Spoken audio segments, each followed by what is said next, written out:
Ladies and gentlemen, hello and welcome to the midweek stream live from Manchester Airport. How are we doing, ladies and gents? Great to see you all. Happy Wednesday. And we got that just in time to say thanks to Mr. Pedro for the $1.99 donation coming in right at the beginning of the stream. Thank you very, very much, mate. And ladies and gents, welcome in. How are we doing? A very big shout out. We got Kevin, Ian, Ollie, Tony, Melody, Nigel, Peter, Matt Venkman, Dave chilling in Lanzarote, Pedro, Martin, Francis with a 10 months, bing bong, and Les Roz looking forward to the stream today. Linda's in the chat as well. How are you doing, Linda? And Malk as well. A very warm welcome in, ladies and gents, and welcome to the midweek show. And upstairs, as always, we have Mr. B, the Garage MC. How are you doing? Not too bad, how are you? Yeah, buzzing, not too bad. Vibes are up today. Yep. Vibes are right up, considering the morning I've had as well. Oh, yeah. The vibes are up. Chat, I realised just as I joined the motorway today that I left my wellies at home. And because we go into the office after the stream today to crack on, and we'll tell you what we're going to be cracking on with, I've just got my white trainers on. Now, for anyone who's been to the RVP, if you want to go puddle dashing in white trainers, then it's not the best idea. So we've successfully navigated that. So I rang Andy. I said, listen, Brownie, I might be 10 minutes late because I need to run into Sports Direct and just get some cheap trainers or something so that I don't wreck me nice ones. Got there, they've closed down. So here I am. So we're here on time, and the vibes are still up, which is mega. And one of the main reasons the vibes are up is because we got Mr.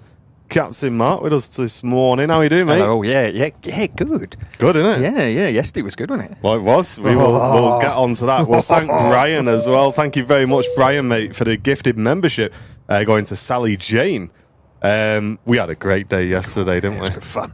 And chat, get the Captain Mark emotes, the 10 out of 10 emotes in the chat, because Mark again gave us a full day of his time to do some videos. And you were flying the new sim. And why don't you tell everyone what we were up to yesterday, Mark? Are we allowed to tell them the secret one? Because the last one, because it... Yeah, just okay. Let's go for it, yeah. Right, so we did...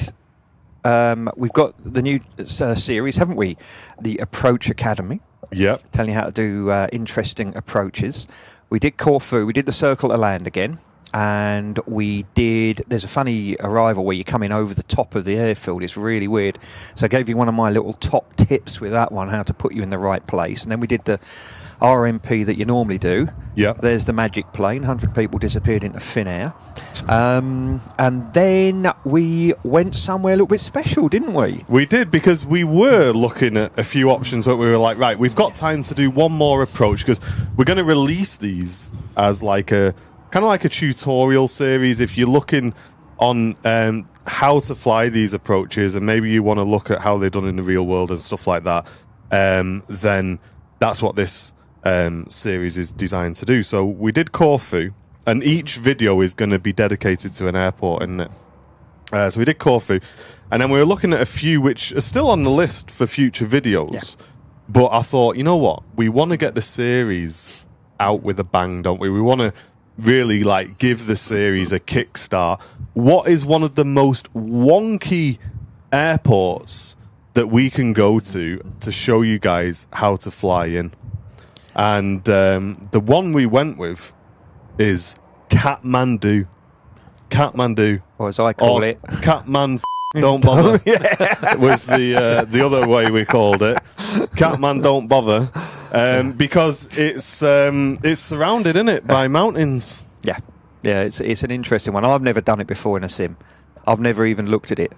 We had like 20 minutes to have a quick look at the charts and then go and do it. Yeah. And just to spice it up, Martin goes, he said, and why don't you, really, show them how to do a go-around from here as well? And I'm like, well, this is it, because the go-around procedure was just as wonky as the arrival procedure, because if you imagine, chat, for anyone who doesn't know, Kathmandu is like here, and all the way around it like this is just mountains. And we're not talking like small mountains, we're talking like 10,500 feet elevation. 21,800 was the one area. Yeah. Wow. 21,000 feet.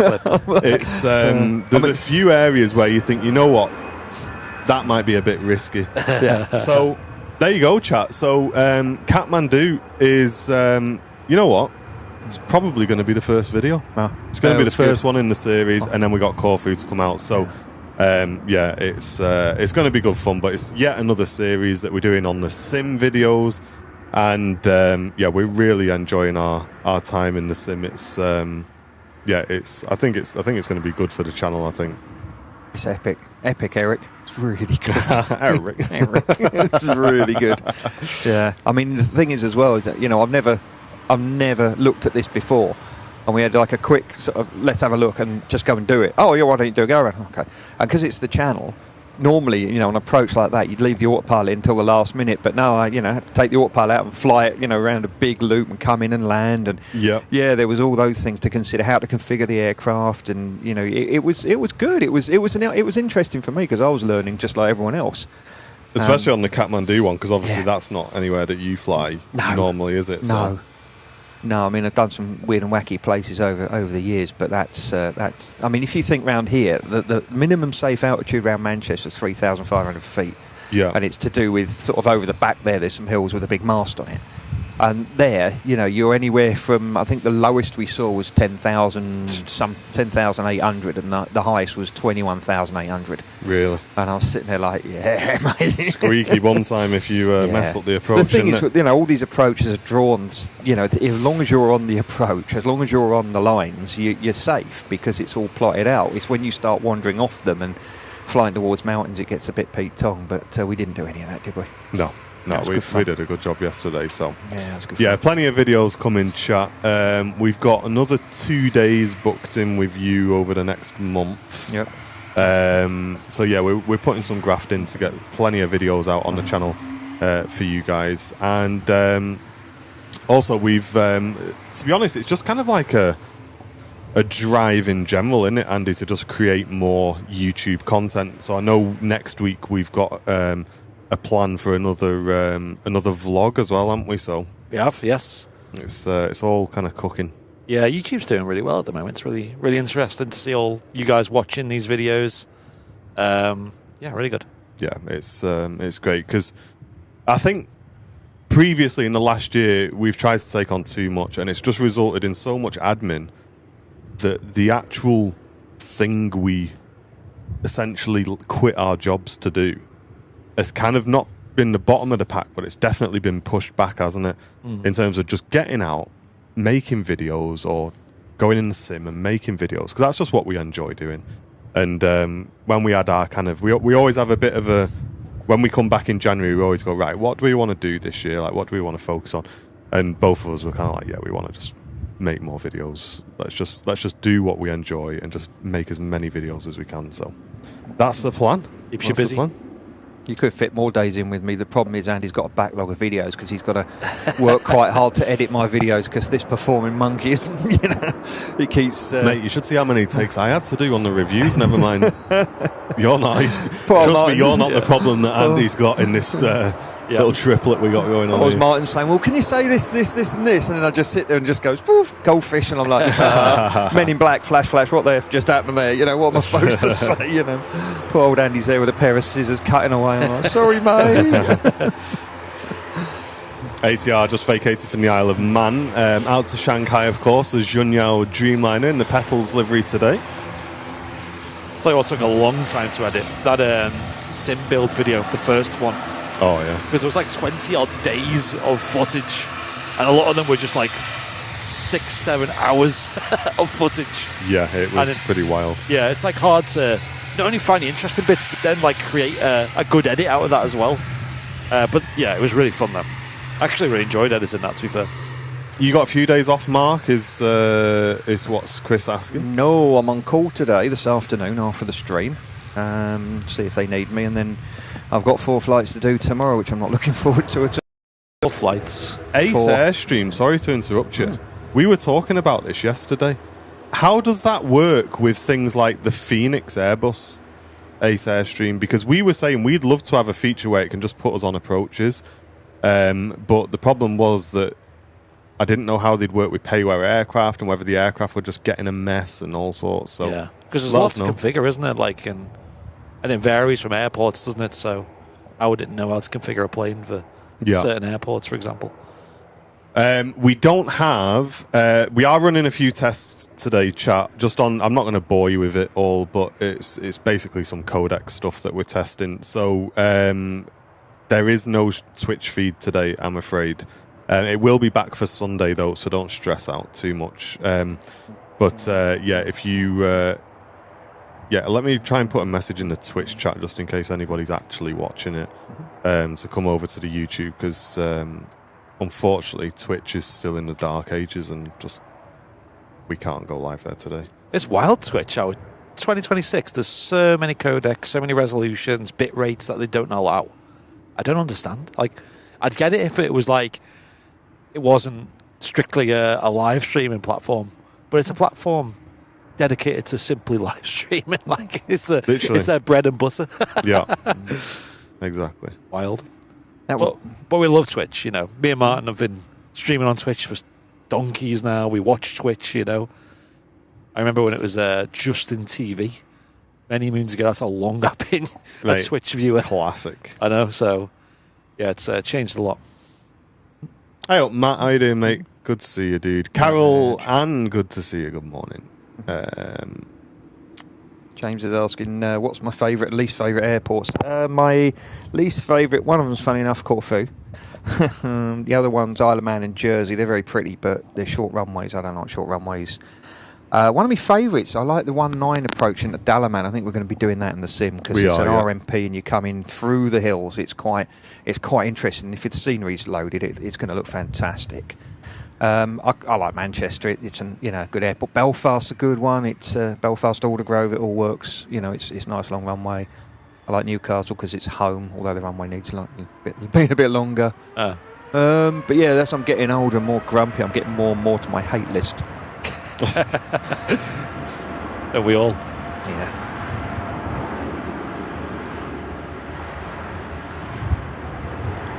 Yeah, I've seen that guy, Craig. It's funny, man.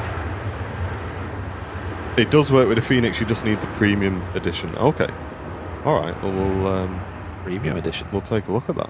Is that doing the restarts? That's for like approaches and stuff like that. Yeah. You know, just putting us on like a 12-mile final or whatever. Yeah, because we've been saying that in the sims we use at work. You know, when they want to practice crosswinds or some, you know, like auto lands or whatever, they can stick you at a 3-mile final, a 5-mile final, a 9-mile final, 12-mile final. They can just stick you there and reposition you. And, you know, it's a quick, right, gear down, flaps or whatever, that on, off. Right, off you go. Yeah. And that would be so useful if we could work out how to do that. Yeah, there's a plugin apparently that we can buy that'll let us do it. So. Oh, that's handy. Paul, thank you very much, mate, for the 57 months of Crew Seat membership. What a legend. Cheers, Paul. Hope you're doing well. Because right now, if you want to get in the sim and do anything, you have to get in and get the fuel pumps on and get the APU on, push back. Yeah, pain in the backside, isn't it? Yeah, Lusty, we weren't talking about a premium Phoenix version, dude. We were talking about a premium version of the plugin that was recommended to us. Oh, it's a good one. Craig asking, what's the coldest temp you've taken off from? Coldest temp I've ever had was minus 27 in Uralsk in Kazakhstan, and we got fan blade icing. Where there was a little bit on the blades on the walk round, and when you start the engines up, they're just shaking like mad. And we were at the end of the runway, we're running out of hours because it's so far away. The captain's on the phone it was my old airline operations in Gatwick, and we're there, try this, try that. You know, the engineers are going, run this engine up, run that, because you've got these run-up procedures when you're in, you're cold and there's icing. And none of it was working. We ended up coming back, and by the time we got back, the blades were just fully iced up. They came out with these big hair dryers and spent an hour melting it all. But yeah, minus 27. The hottest I've had was, I think it was 48 in Hassi Massoud in the Algerian desert. That was a bit George Michael, that was. Sort of like walking into a blast furnace. Wow. Oh, he's got a balloon. Oh, he's down. There you go. What's trickier? Is it cold or hot for a pilot? I assume cold. Cold, the engines and the plane flies better, the engines work better because the air is more dense, you get more air molecules over the wings and over the tail and through the engine, so the performance is generally better. When it's hot, it's the performance is, it's a bit more sluggish, the winds can be light or whatever, and you haven't got as many air molecules going through your engines, so your power's down a bit. You haven't got as many air molecules because hot air expands obviously as you heat it up. Yep. So you haven't got the same amount of lift. So the problem is when it's cold, then you've got all the de-icing to consider and snow-covered runways, contaminated runways. You've got to do all the performance calculations, and it's generally a big pain in the backside, to be honest. But again, I think at one point we can look at that in the sim. Can't we go for a full de-icing? We've got it. Might as well use it, isn't it? Yep. Daniel saying Junyao that just took off has got his mum on board. I hope she has a great flight, Daniel, and thank you very much for supporting the channel with your donation. And Christina, we have discussed this, but Christina, as in we've discussed it privately with Mark, but Christina says, what are you going to do when Captain Mark moves back to Newcastle in terms of making extra videos? He's a good addition to the team, and she likes the extra content. Oh, thanks. I'm coming back. I have a very understanding wife, and when the offer was there and going back, one of the first things she did say to me, she said, I understand fully how important Airlines Live is to you and how much you love it. And she said, why don't you just keep going back and doing your videos? She said, you'll have more time off because you're part-time. So, go down for a couple of days, do a day of videos and a stream or whatever, and then come back. And I was like, excellent. And they want to come down as well because they like it down here. It's a little adventure for them. Yep. Yeah. So I'm afraid you ain't getting rid of me that easy. Yeah. And you're stuck with me. Yeah. The time Captain Mark puts in for these videos, chat, they just wouldn't be possible without Mark. So, yeah, I've got Mark to thank for these series. Yeah, thank you. Wait till you see him first. Yeah. And Wayne, thank you very much for the 69 months of membership. Good morning to you, mate. I hope you're doing well. And if you are just tuning in, chat, a very warm welcome to the stream. Hope you're having a great week so far. And let us know what you've been up to as well. Why not? Singapore A350 on the way out. British Airways just lining up for London Heathrow as well. You'll have to see if you can come up for the summer task fair as well. I'm hoping to be here for that one, mate, definitely. Yeah. That'd be awesome. Rob Drizz is saying camp bed in the office. You There's say that. two already. You know what? The other day I was in there doing a video or something. Oh, it was a go-around video, wasn't it? And I was saying about how cold my flat is that I've got down here. And Martin, bless him, he said, I'll give you a key to the office any time, even if we're not here, just come in, sit in the warm, the heating's on. And I'm like, mate, I can't sit in your office. Yeah, you can. I'm like... He literally, chat, he will not let me, right? I'm not even joking here, right? He won't let me give him a key to the office so that he can come and be flipping warm, first of all. He won't let me pay for his fuel to come down here to film the videos. He has a go at me when we send him merch that he doesn't know is coming because that's the only way we can give him anything. So if everybody in the chat can put some pressure on Mark as well let him start taking... He won't even let us buy him a coffee. No, Never mind. No, I told you when I first met you 3 years ago, I said, I'm not going to take a penny off you. I'm just here to help the channel and, here for the fans. That's why I do it. There's that, but we're quite transparent and honest, Mark. Yeah. These videos are done well for the channel. Good. So there is more than enough in the videos and what the videos make to give you your fuel and get you some lunch and whatever. There's no need so He did accept one of our fancy coffees yesterday, though. Oh, He that did. was nice. Well, we had to ask him 3 times before he'd let us make it. It was only when Andy said, I've got enough for 2. I was like, yeah. Cool, it's nice. It was nice. What a shame. It was lovely, mate, honestly. It was better once I put 5 sugars in it. But Laurie, what a legend. Executive Club returning for 53 months. Happy midweek to you, Laurie. I know you got some snow coming, so... Really? Get yourself prepared, Laurie. And the weekend, she said they're expecting quite a bit of snow, so she may not be with us. Sounds like they're going to get more snow than us. We are expecting some snow potentially next week, according to the weather, but we'll see if that materialises. If it does, we will be here to chat. And Graham with the 5 months. Glad you're enjoying the streams, Graham. Thank you very much for supporting the channel for 5 months. And Eddie returning for 42 months. Joining that membership train there, Eddie. Thank you very, very much, mate. Love that. Mrs. Airline is live in the chat. Yo, yo, yo. Hi. Yeah, who saw the... I don't think you saw it, Mark, did you? The Northern Lights were visible the other day. No, there was a load of pictures on the... Because you can see it from my house up north quite clearly normally if it's clear. And I didn't get to see them, but there was a load of people went up to a place called St Mary's Lighthouse out on the coast of Northumberland. You get some fantastic views. There's loads of pictures up on the Northeast Northern Lights group there. Oh, nice. I've seen them from the air quite a lot. The best ones was a couple of years ago. We were coming back from Egypt, and we started seeing them around Thessaloniki in Greece. We were that far away, and as we carried on, they were just there all the time. It's quite impressive. You get some good shows up there.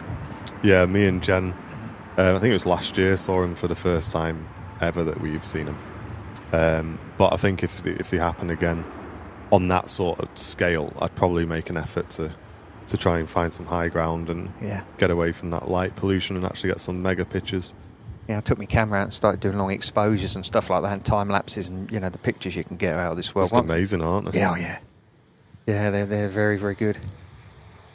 Yeah, they were meant to be visible last night as well, but it was like this last night. It was just they're cloudy, wasn't it? It wasn't a gap in the clouds. I've got my Astro camera things in the flat with me, and I'm like, oh, come on. Yeah. Sounds like a video to me, mate. Yeah. There's actually. Oh, Tina's asking, do the reverse engines actioned ever before touchdown? And if so, there's go around. How's that affect the performance? On most aircraft, you've got lockouts so that they won't engage in flight. You've got to have one gear strut compressed, a wheel speed of over 72 knots, I think it is, and some couple of other things to make the actual, once you pull the levers, they shouldn't engage in flight. I have seen one where there was a plane, the old Convair 880, I think it was. You used to be able to use the inboard reversers in flight to help you descend, and you could go down, it goes down like a brick with two engines in reverse. But you shouldn't be able to use it. The problem you have is when you've landed, if you've pulled the reversers, you then can't go around. People have done it, but there's a chance of when you restow them and then go toga, they don't stow, and now you've got full power on one engine that's in reverse and one engine that's not. So Airbus say, as soon as you've pulled reverse, that's it, you're committed to landing. Yeah. And I know an airline had one a couple of years, a year or two back in Corfu, where I think it was a deep landing, because Corfu hasn't got many runway landing markings, so you've only got one set of touchdown zone markings, and I think they landed a bit deep, and I think the FO had already pulled the reversers, and the captain then went to go toga and then realised they were in reverse, and then had to go back to reverse and get it on the ground, and there was a report on it. Yeah. But yeah, once you've got those reversers out, you really are committed to landing. I suppose if you just know you ain't going to, then you've got no choice. But but there is interlocks which shouldn't happen in the air. You shouldn't be able to pull them in the air. It's not for every aircraft, but it is certainly with the Airbus, and I'm fairly sure it was with the 7.5. I think the 7.3 was similar, but I have seen a Ryanair one where they pulled the reversers out at about 20 feet. I don't know how they did it. I'd have to go in my old 7.3 manuals and have a read on that one. Keith says, Mark, I've been simming for 30 years and learning more every time from your videos, so thanks on behalf of all the flight simmers everywhere. Wow. Yeah, good man. Good, I hope you enjoy them. I was just saying to the boys actually the other day, I've just flown with two brand new first officers who've just done their training, and both of them used the descent video during their training and for their line training. They used all the tips out of that, because what you find is when you start flying the jet, as a brand new cadet, never flown a jet before, the descent management is the biggie. That's the thing. The descent management, the landings are the things that they normally struggle with, but descent management is a bit of an art with the 3 times table, and you never, in the early days, you say, am I right, am I not, but having something in your mind that you can hang your hat on makes your life a lot easier. And there was another guy who's going through at the moment, he's a son of a friend of mine, he's using that video as well. Wow. Nice. That's cool. Yeah. That's really good to hear, actually, that I know the videos aren't intended for real world training, we do make that clear, but it's good to hear that they're a benefit to even real world pilots as well. It just shows obviously the content must be hitting the right the right things, the right topics and stuff to make it useful. So yeah, that descent management videos, I think it's probably one of the best performing videos we've ever made. And it's so really niche, and it's so new as well, like how new it is. And and it's just outperforming any video we've ever uploaded in the time frame that it's been up. It's crazy. It has, yeah. Good. Beastie, thank you so much. Just gifted a membership. Good morning. It's good to see you. Good to see you in the stream this morning.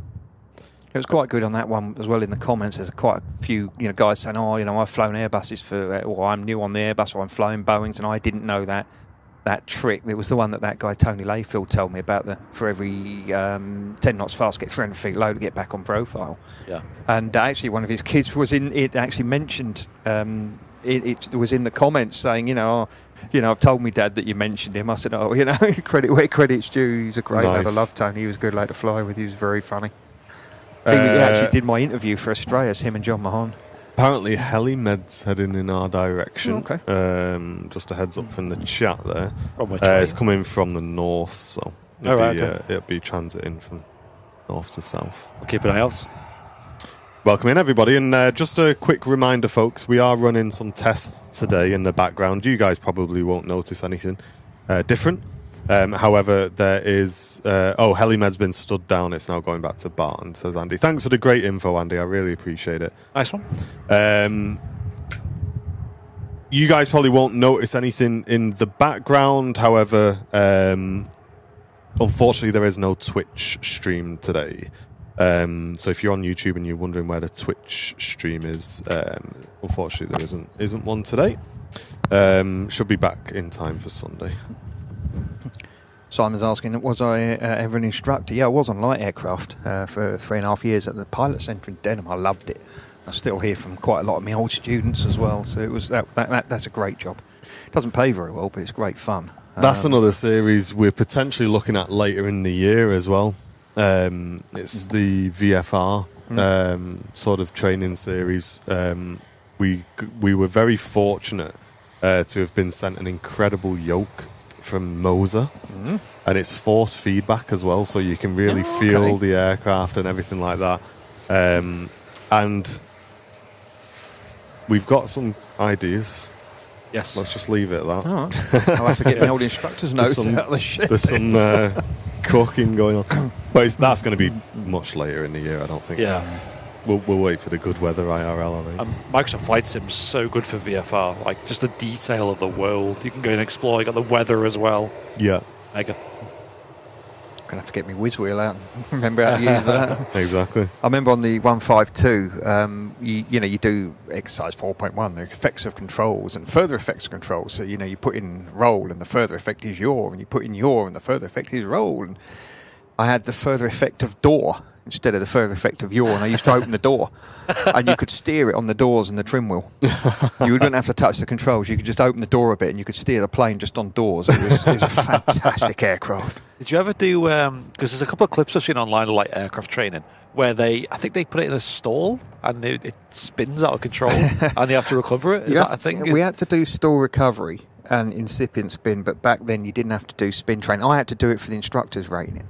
And I remember one of my students come up to me and he went, I want to go spinning. I just point at the chief flying instructor. I said, she'll take you. She loves that sort of stuff. Yeah. Off you go, mate. Does that make you proper sick, though, just like throwing yourself out of the sky? It's pretty fierce. I did an incipient spin once on a student. He was... I can't say too much because he's a commercial airline pilot now, but I thought I would just want to show you what happens. And you carb heat out 1500 RPM, two-stage of flat, and you're in it. I'm turning aircraft to the right, and I say, the reason we teach this is you're turning around, line up with the runway. You're looking out the window. You're not paying attention. You start pulling on the stick. Now, as soon as you hear the stall warning, you're just going to stick the nose down and recover. But I'm just going to show you what happens if you don't, if it goes too far. Yeah. Anyway, I wanted the wing to drop. Now, with an angle like that, one wing's got a higher angle attack, and I went, which wing's got the higher attack? Oh, your one. I'm like, no, it's that one. And I know that one's going to go first. Anyway, it wasn't going, so just give a good pull.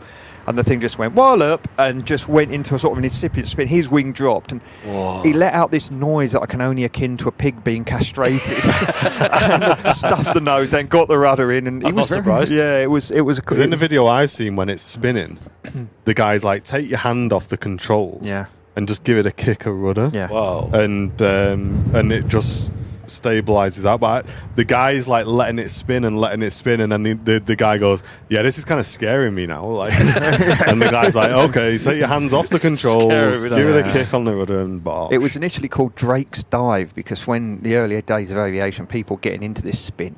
And they couldn't get out of it, and they're just spinning in the ground. And it was a British pilot called Drake who actually worked out how to do it. And yeah, it's full opposite rudder, stick the nose down. At any stall, you've got to reattach the airflow at the wing. So what happens is you bring the nose up, bring the nose up, bring the nose up, and it can happen at any speed. You know, you can stall a jet at 500 knots if you pull hard enough. So as the nose comes up, the angle of attack, it's the relative airflow attacking the wing, and it's you look at the line. If you draw a line through the centre of the wing. And it's that angle with that and the airflow. And if you pull the wing up too much, the air can't attach to the wing anymore, and it just turns into a brick. And this is what happened with Air France 447. It turned into a 300-ton brick. And the way to recover it is you just put the nose down. Give it a really good push. When we do the upset recovery in the sims on the jets, I mean, we'll do it in the sim at some point. You've got upset. So you put the nose down. If you're in a stall, you put the nose down and reattach the airflow, and then you gently start applying power to recover. And you don't want to stick too much power on because there's a pitch power couple, so underslung engines are going to push the nose up. You don't really want that. You want that nose down. And then you slowly recover back into the climb. With the spin, one wing stalls first. It's spinning, rolling, pitching and yawing all at the same time. So you've got to recover, properly. I mean, when I did mine, it was in a plane called a Tomahawk, and there's this, adage that if you look behind you, the tail, the actual tail's wobbling around like mad. Now, I didn't look behind me. I was too busy looking where I was going, which was down. And the flying instructor at the time, he was a smashing bloke, ex-RAF boy. He said if it goes flat, we've got to undo our belts and get ourselves over the cowling to get that nose down. I'm like, you're not filling me with confidence here, where. In a 152, generally speaking, if it's not too well developed, if you just let go, it'll sort itself out. But the Tomahawk won't. It will spin you into the ground. But the trick is not to get there in the first place. Yeah. Helen, thank you so much for the £2 donation for the Captain Mark fuel and coffee train is now rolling in the shop. Choo choo. Thank you very, very much for that. Cheers. And it's great to have you all with us today. Chat Virgin Atlantic out to Orlando next. Let's turn it up and have a listen to this.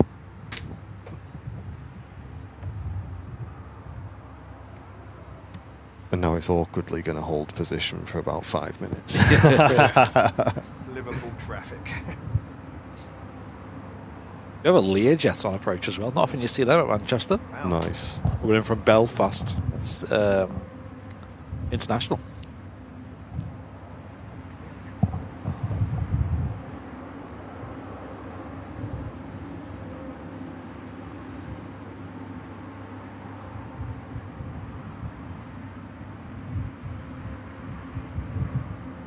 There it goes.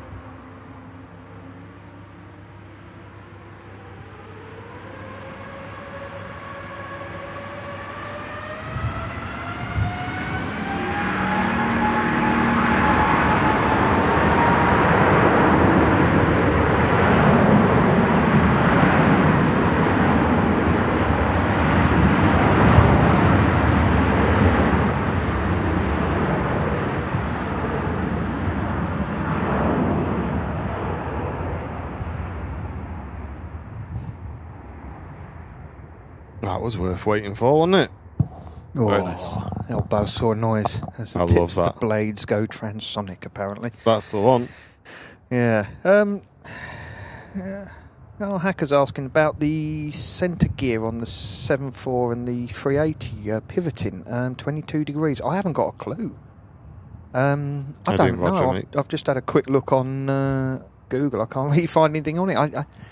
I seem to remember the back wheels on the 777 of the 6-wheel trucks. I think they turn. They've got a bit of a pivot on them, but I'm not sure about the other two. I've never flown them. Oh yeah, Kevin calling it a trauma hawk. That's what we used to call it. Saw that earlier. Hawk, yeah. Nigel, thanks for your very generous donation, mate, coming into Cheers, the stream. Nigel. Really appreciate it, Nigel. Thank you.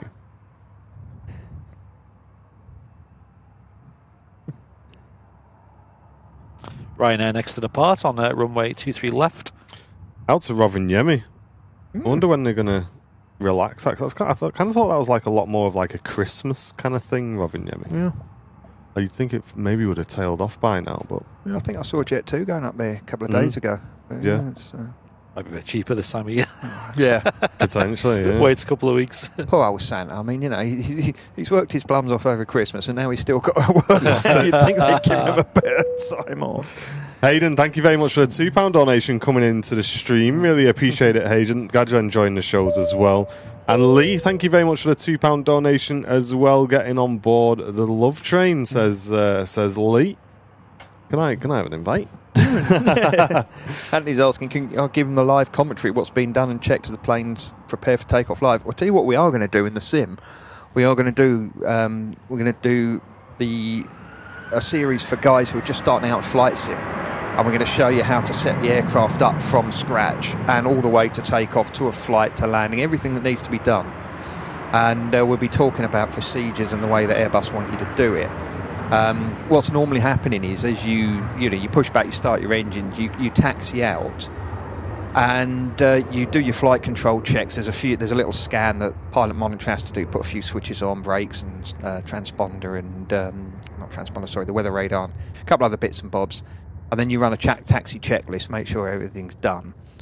And then when you get across the other side of the runway, when you get near the runway, pilot monitor do a thing called a PEDS brief, and it's just a review of the performance changes, the engine out procedure, the departure you've got on your stop altitude. And then when you line up on the runway, there's a few things you've got to do. Pilot, I don't know why they changed it, but Pilot Fly now puts all the lights on, pilot monitoring turns backs off, puts a transponder to ARA, and switches brake fans off if they're on. You then run the lineup checklist, confirm you're on the right runway at the right point, and then you get cleared to take off.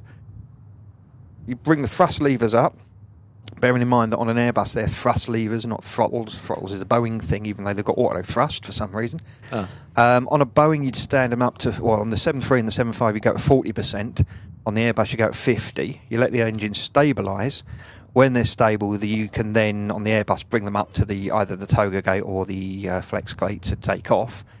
On the Boeing, on the 737 and the 777, you've got two buttons on top, sort of down on thrust levers there, and you push those, and the auto thrust will take over and set the thrust. On the 75, you have to push a button, an EPA or an M1 button on the MCP, hand back on the thrust levers, make sure they both go up together, and it'll set the thrust, and off you go down the runway. 80 knots on a Boeing, pilot monitoring will call 80 knots, and it's 100 knots on the Airbus. Pilot flying will look and go checked, and it's an airspeed check, and it's also the transition from low speed to high speed. Below 100 knots on an Airbus, you can reject for anything you're not happy with. Above 100 knots, you only really want to reject a takeoff for engine failure, any fire, if it's an ECAM, because it inhibits the ECAM warnings on your main screen.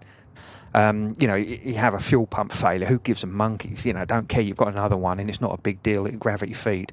If it's something major, they want you to know about it. So then if you get it above 100 knots, you want to really think about rejecting.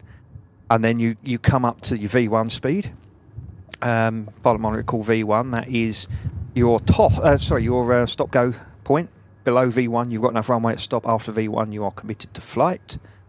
It will then call rotate, where you will rotate the aircraft nose up and start the takeoff. And then you come to V2, that's not called, but that's called TOS, takeoff safety speed, and that is your safety climb out speed. And then it'll be positive climb once you've got two positive sources of positive climb. So the radio altimeter's going up and the vertical speed's pointing up. The aircraft's pitched up. You've got to make sure that it's pitched up as well. That's a new one. It's always a good start. It's always a good start after a little incident a few years ago. And then you put the gear up. I think that's as flight simmers, I don't know what it is, but we seem to use a lot of the language of Boeing over Airbus. Positive rate, I think you know what it was. It's probably because PMDG was like the go-to when we started flight simming. And I think everyone was like, if you want the best aircraft in the sim, you get yourself PMDG, and it's the 737 or whatever. When I see comments of people saying like, "Oh, use the term flap zero," it's like, that doesn't sound very cool, does it? No. Flaps up. Well, this is I converted to the Airbus 16 years ago, and it was always flaps up. Yep. And then you come to the Airbus, oh no, it's flap zero. It's flap zero. It's not flaps, it's flap. And that's the level of the procedure. You've got to be word perfect. Yes. And there's, we can talk about that again in the in the series when we do it, there's actually a specific way of moving the flap lever on an Airbus. If you're extending the flaps, you put your hand flat on it with your fingers facing forward, you wrap your fingers under the trigger and you move the flaps back one. Yep. If you're retracting the flaps, you put your hand under it, lift it and move it forward like that. But Someone's we'll do a watching video this on on mute. That's going to look very, very odd. Yeah, oh, yeah. 6, 7, 6, 7. Yeah. Yeah, I told you I was fluent in sign language. But yeah, I'm looking forward to this series, the start to finish one, and I've sent the guys a load of information. I have told them I am going to be on their case. They are going to be word perfect, and I've got a little electric cattle prod, 12,000 volt cattle prod. I'm threatening to zap them with it if they do it wrong. Pedro, thank you very much for your donation, mate. Really appreciate it. Thank you so much. David saying, Mark, you're a decent chat. Giving your expertise to help airliners keep up the good work. Thanks very much. And what else have we got? Because my chat froze for a little while there. Oh, Henna's listening to my velvety voice. Hiya, Henna. Hello, hello. I had a lovely coffee with Henna when she was over last time. It was lovely. Went to Costa just before she got her flight back. Bless her, it was nice. Had to wander around the airport with her in the bog. I remember reading that of all the countries in the world, people from Finland, they consume the most coffee apparently on average of any country in the world. Right. So I am curious, Henry, how true that is.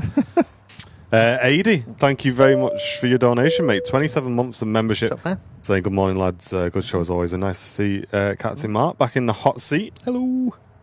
Yeah, so you're on standby today, aren't you? I am, yes. Are you on airport standby? No. Just normal standby, but I'm here all uniformed up in case they need me. Yeah, so literally you could get a call at any minute. Standing by like a little coiled spring.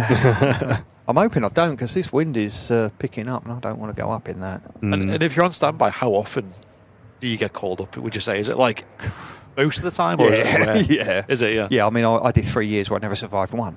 Yeah. I never got as far as a standby for 3 years. You'd see it on your roster and, a couple of days before it would change. And why would you get called? I don't, is it people get called in sick? Is it changes to aircraft? Like how, for what reason are you required? It's people going sick, it's people running out of hours, or it's someone, getting back super late because of delays, air traffic delays, because obviously we get a lot of those in the summer. So they then get back late, they haven't got the minimum rest, then they have to be removed off the flight, so someone else has to be put on it, so they end up on your standby, you end up on their flight. Wow. And there is a plethora of reasons. Someone might be going into a day off, so they're on a flight to somewhere, there's a slot restriction, there's delays, the plane's late coming in, they're now going to go into their day off, so they have a look and go, well, let's replace them. No, who's on standby? Oh, there he is. We'll get the old fool in, and he can go and go up in the wind. So yeah, it's you very rarely survive them. And you're not on your holidays, and you've been called up, while you're there in your flip flops. Like, hey, do you want to fly up? No. Although looking at that Cathay, that reminds me years ago. There's a good friend of mine. You spoke to him, Big Al, the ex-RF guy. Yeah. His mate used to fly for Cathay years ago. He was based at Heathrow, and they used to do Hong Kong back. Heathrow, Hong Kong, Heathrow, Hong Kong, Heathrow. Anyway, he's on his second one, about to fly back. You obviously have your rest in between, and they called him up and said, we're desperate, we need you to do another Hong Kong Heathrow. And he's like, man, I'm on days off, $5,000. No, not interested. Come on, we'll give you $5,000. No, not interested. Anyway, on the way back, they kept messaging me in flight, and in the end he did it for $15,000. Oh my days. He was killed in a light aircraft crash about 6 months later. He never got to spend it, the poor bloke. But yeah, $15,000 to do a flight. I'm like, ooh. Not mind that, would we? Well, yeah. Cathay Pacific for Hong Kong is start to line up, and looking at the size difference between it, the Ryanair about to pass it for knock.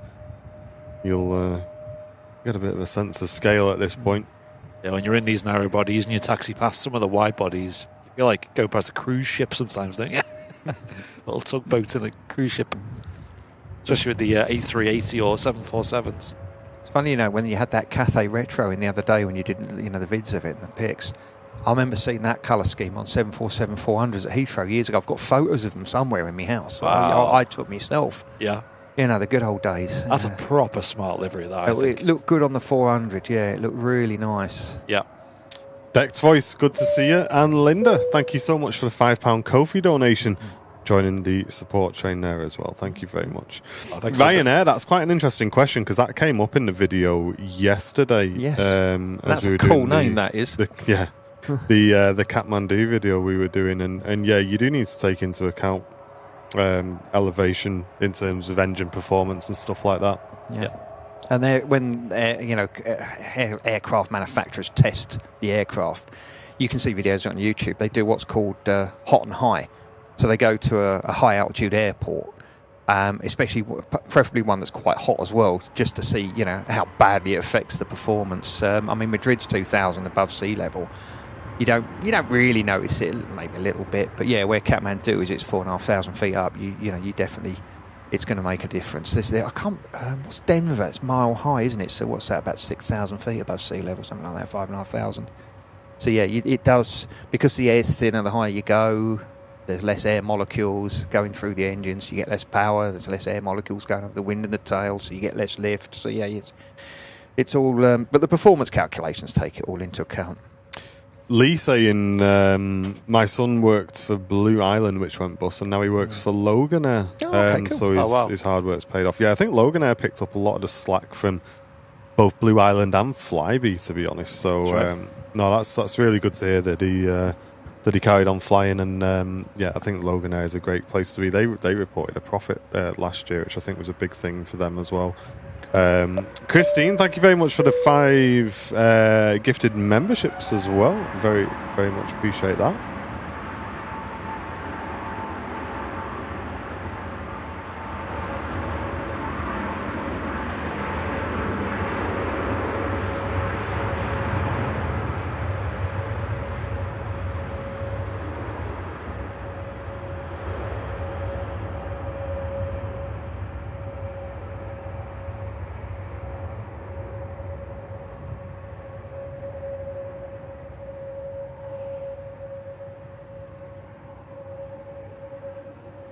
Yeah, decent bump in Loganair profits last year, which is good. Which is good to see. That's good outfit. I get the feeling that Cathay was quite heavy looking at them. Okay. A lot of fuel on board as well. Oh yeah, it would be for that. Yeah.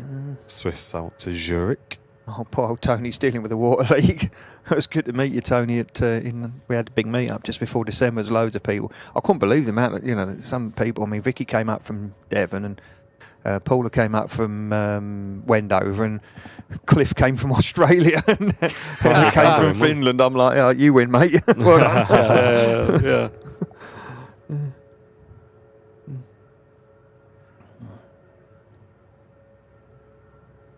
Yeah, that meetup everyone did over sort of near Christmas was incredible. Like, the whole cafe was just full of airliners live viewers. And Santa. Santa as well, yeah. And there was some fool running around taking selfies on other people's phones all the time. No. Would you believe it? I don't know. Who would do that was. Yeah. Camelot Girl's asking, how do you get back in the air? Are you talking about getting your PPL back or just going on a holiday? If you're scared of flying, we've got Fear of Flying videos on the site. One of them's done well, 2.3 million views, I think. If it's with your PPL, I'm not actually sure what the rules are now. Probably the best thing to do is hunt around, find a good flying school near where you live, and find out what's required. I mean, it's normally a few hours and a skills test, I think, to get your licence back these days. Actually, ALATC's in the chat. He would probably know more about it than me because I haven't been an instructor for 22 years now. I do get the impression, I think it's just flying in general. I think. Yeah, best thing to do, book a holiday somewhere nice and warm and enjoy it. Hey, Craig Tom, good to see you. Welcome hello, to the stream. Bradley Geek, where did I do my PPL train? When did I start flying? I started to learn at Elstree, and I got my PPL there, my night rate, my IMC, and then I went to Denham. And I did my hour building, most of it out of Denham, and then they gave me a job because for some reason they liked me. They gave me a job as a flying instructor when I did all my exams. They were great. That was absolutely brilliant. My first flight, I think, was the last day of 1992. 92, was it? I think it was the last day of 92. Actually, I've got it written down somewhere. But yeah, it was probably before you lot were born. Because I'm old. Been flying forever then. Yeah, bored. How long have you been on the Airbuses for? 16 years now. Wow. 16 years. Yes. Mark, thanks for the very generous gifted membership. Thank you very much for that. And the Scandinavian heading out to Copenhagen, Logan Air out to the Isle of Man, and a TUI on the move for Sharm el Sheikh as well. So when you get called up for standby, would you just do that flight, or would you then be put on some sort of multiple leg thing? It depends on what they need you for. They might turn around and say, we need you, for 4 flights. You might have to do a 4-sector day. You might have a 2-sector day. They might, it just depends what they're short of. So you're not just going to go and do an Isle of Man and back and go back to the You flight? might do if you're really lucky, but that don't happen very often. Oh, here we go. Right, first flying lesson, 31st of the 12th, 1993, and an AA5A out of Elstree. My first instructor flight was 28th of the 6th, 2001. The last was 2005. Yeah. I was on the 7.5 from early 2005 to 2008, 7.3 from 2008 to the end of 2009. Been on the Airbus ever since. God, dear me. Quite mad when you kind of look at a list of the years, isn't it? Yeah. Yeah. But it's getting old, Lark's not all he's cracked up to be, I must say.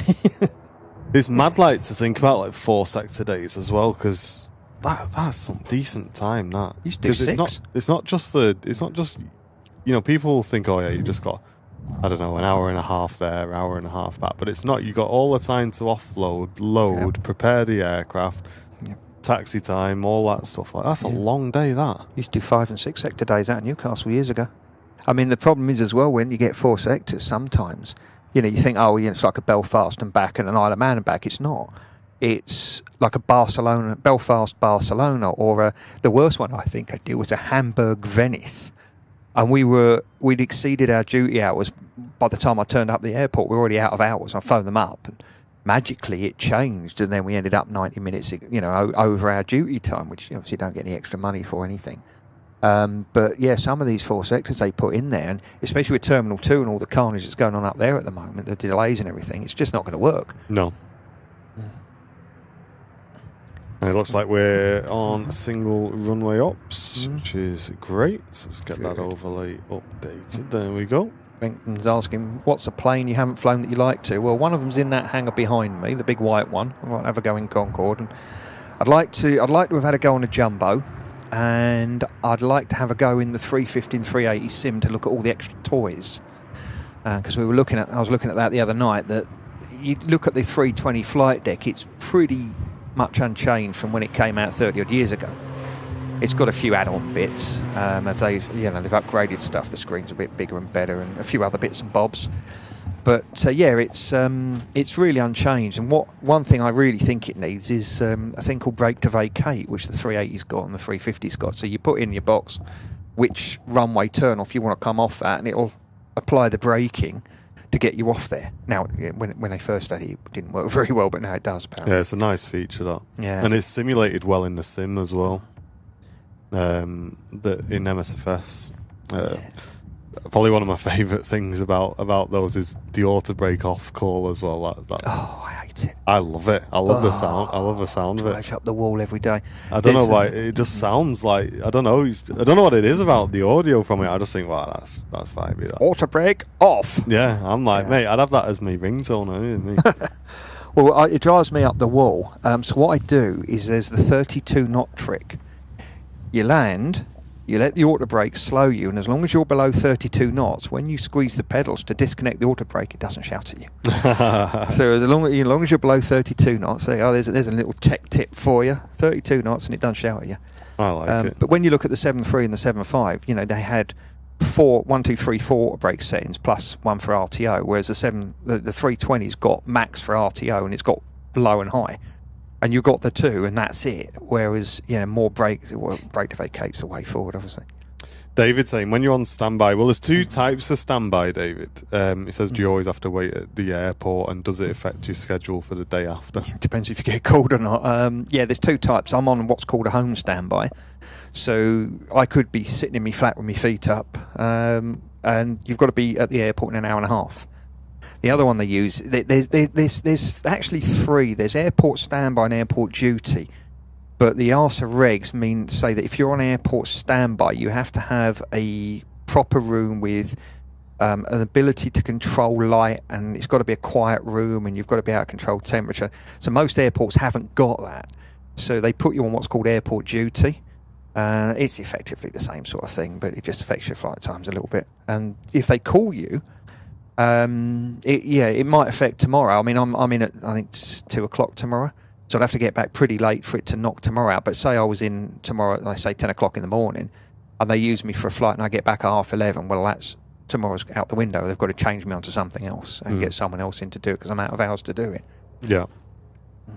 What's that crew room like at the airport? Is it like busy, or is it just like... Yeah, it's quite good actually. It's full of people. It's full of crew because they always have plenty of crew. Well, if they have got crew, there's always a few, especially cabin crew, quite a few sitting around. So a lot of them get their phones borrowed and loads of selfies taken on them. I think I did 150 on one girl's the other day. Why have I got 150 pictures? So it was like with Merchie Queen Joanna the other day. When, I'm taking all these selfies and suddenly they twig. Hang on, that's my phone. Yeah, it's good fun. I'll just sit there and misbehave. Now Sam's asking, he said he flew on a back 111. Remember the Freddie Laker Skytrain? What's today's equivalent? What replaced them? 73 A320 is replacing the 111. That's the popular short haul one. Maybe they're a little bit big. Maybe something like an Embraer Barbie jet thing would probably be a back 111 now. But really, you're looking 73 Airbus. The DC-10s, they've been replaced by things like the 777, 330, 350.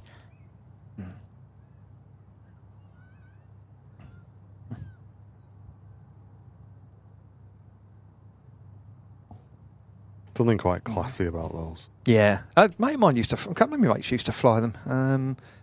Yeah, I remember. I've got photos of them again at Heathrow. They were noisy old things. Yeah, that's the thing, isn't it? Like you do miss the noise and the smoke and all that's a thing of the past now. Some people get quite surprised when they see the Trident that we've got here parked.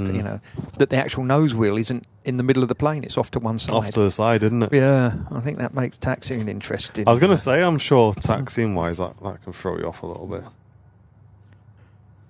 I don't think I've ever been on board that. I think Sam has. Sometimes they open it up for tours and stuff, don't they? I'm sure we did. We did go on board that briefly, I think. Wasn't that the one where we had to climb up through the bottom of it that time? Do you remember? I can't remember that. Yeah, I remember having to climb up from the bottom. Oh, wow. Yeah, I've been on board the Nimrod, though. That was really cool. Yeah. Incredible. It's got so many like avionics and all sorts still on board. It's a great bit of kit, isn't it? Yeah, it feels like it could just fly again, to be honest. Well, I know a couple of people who used to fly those.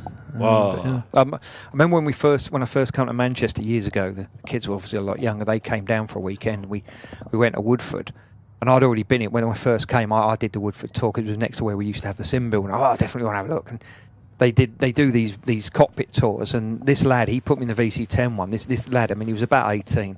Honestly, he knew everything about it. I was blown away by how good they all are.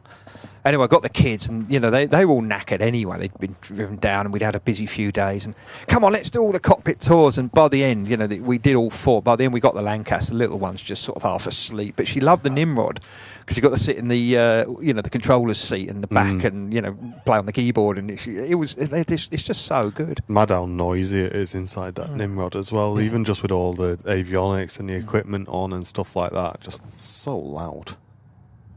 Yeah. Oh, Craig's asking, is there any jet that can taxi at idle throttle? Yeah, I mean, the Airbus Most will. of them, yeah. Well, as soon as you release the part brake, especially if the anti-ice is on because it increases the engine thrust, it's off. And that causes you more problems, like we said about the cold weather, because you've got slippy taxiways. The anti-skid doesn't work at those speeds, so you've got to be really, really careful. And then you're starting to warm the brakes up, and you get the runway, and you get, if the brakes are over a certain temperature, you can't take off. Oh, look, Shirley Dev hasn't checked the critical chat, has he? Look, Hey, look at this. Tell me you've not checked Discord. Don't tell me you've not checked Discord. No, there's no Twitch today, mate. No Twitch today. Lucas is saying not long before us fixed termers return to Mayhem, there's a lot of the cabin crew, they stand them down over the winter because they don't need the extra crew. They then find out, well, actually, we do need the extra crew, but he'll be back soon. So hopefully I'll see you before I go back up north, mate, anyway. It's like wild because there's a mate of ours who he works for a company and one of the major ones. And for quite a long time, I think it's changed now, but he was literally on a 6-month contract. Yeah. So they'd have him through the season, and then they'd just bin him off for the winter. Yeah. And it wasn't like he was just a nobody either. Like they put him through dispatch training and everything. I'm like, why would you put someone through all that training just to let them go when you get to the winter? Like, obviously for him, he comes back. Yeah. But there's no guarantee he could get something else and just disappear. Yep. You've spent all that time and money training him. Like, Yeah. This makes no sense. Happens a lot with cabin crew, doesn't it? They get all the training and they don't stick around for that long. Yeah. I know it's not for them. It's a funny industry. I mean, you think, any other industry where you turn around and say, oh, well, we'll take you on for the summer, but then on the winter, you're out, you're on your own. Good luck. So, we'll, if you, keep your nose clean through the summer, we might have you back next year, and you're sort of sitting there, well, what do I do? Do I go and get another job or part-time job? And I want to make that work. Yeah, go and buy a Santa outfit and be a Santa in a supermarket, It's very seasonal, isn't it? Oh, Harry's got his PPL skills test tomorrow. Good luck, mate. That you'll be fine. It's it's good. It is good. It's always good from an instructor's point of view when you're sitting there waiting. One of your students is out on their skills test. They come back with a big smile on their face. And I remember one guy, bless him, he's American now, lovely lad. His first solo, he jumped off the wing, ran up to me, give me a big hug. Oh, nice. What's next, Holland? I can just see an aircraft. I got Air Portugal. Nice. A320 today. So we're going to give the A321neo a go, aren't we, Mark, as well at some point? Apparently, yeah. We're going to give the FS Labs a go in the simulator. Yeah, it'd be interesting to see. Actually, we were struggling a bit, weren't we, with the Phoenix because it has some weird Yeah. extra. Chat, is there anybody who knows in the latest versions of Phoenix, and this may have been removed a long time ago, so I don't know, but the SDS, you used to be able to disable SDS in the EFB, but we can't find that anymore. Has that option been removed now? Because you were saying, Mark, that no matter what we did with the settings, there always felt like there was an input lag on the... Oh, there's a dead zone. On the side sticks? Yeah, there's a dead zone in the centre. And there was a dead zone setting. It was on 0. Yeah. But we were moving the stick. And when you look at it was moving in the sim. In the sim, the stick's moving, but the aircraft isn't. Like the aircraft just not reacting to the movements. And it's taken me a little bit of time to get used to it because I was showing Martin yesterday. I said, look, these inputs are the inputs I'd be making in the jet to come in and land. And as you can see, it's doing nothing.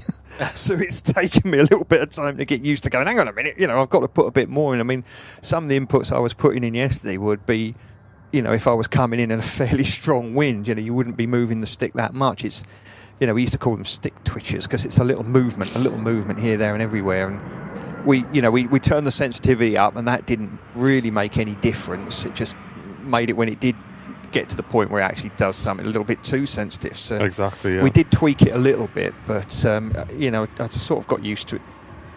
But yeah, hi Rachie, big hugs.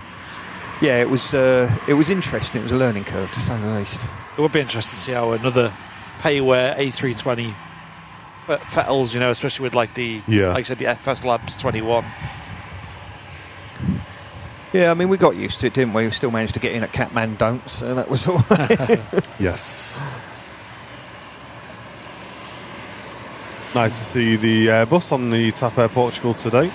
Quite often you'll see the Embraers on this, and I don't know, I much prefer seeing the Airbuses, I think. Yeah. I was asking what's the longest flight I've ever done in one leg. It was Djibouti to Paris on the 757. It was 8.5 hours. Wow. In one go. Get Djibouti to Paris. Djibouti to Paris, yeah, that's always a fun day out. Longest day, I haven't got a clue. I remember years ago I did a Sham, and I'd been up for 24 hours when I got home. But again, we've got a video up with flight time limitations and how much you can actually do. And, it's quite an eye-opener how much you can do without a break. Ash is asking, how does the wing joystick compare to the real? It's actually very good. I have a mate of mine bought a competitor's one a few years ago, and I had a play with it, and he said, it feels a bit crappy to me, and I had a go, and I was like... You can say it if you want. Well, I can't remember who made the competitor's one. I think it was a Thrustmaster. That was it, yeah. And it was all right. It was a little bit more notchy into the centre position, whereas the real Airbus, you can feel it sort of notching in where the real Airbus doesn't. It's just smooth. The Wing one's actually very good. I think the ones we've got could do with the just being a little bit tighter. You can adjust it on the bottom. There is an adjust. The problem is you've got to strip it all out. We've got to strip the side box down to adjust it. So we've kind of been like, can we get away with this? Yeah, we ain't doing that. But no, actually, I was very, very impressed with it. It feels really nice, and it hasn't got like a notch in it. It's smooth, and it moves. It's really nice. And all of this kit that's in that sim, I am blown away by how good it is. Hey, look, it's me. Me? Let's try the Moser side stick though. Yeah. Because that's pretty fancy. Yeah, I mean, I'm looking at the sim one, and I'm blown away by how good it is. I think it's a fantastic bit of kit. It's really, really, really good. Yeah. Yeah. And so how are you finding the sim in general, Mark? Do you think it's like... Because you know what me and Andy like, we're always like, how can we make it better? Like, what do you think we can add to it to like improve it? And I know obviously throughout the year as Wind Control release products, we'll be upgrading it. But just in terms of everything else, really, I know we made an adaptation the other day, didn't we, to get the rudders centralized and stuff like that. Yes. Yeah. But it's fantastic. I mean, there's nothing you need to do to it.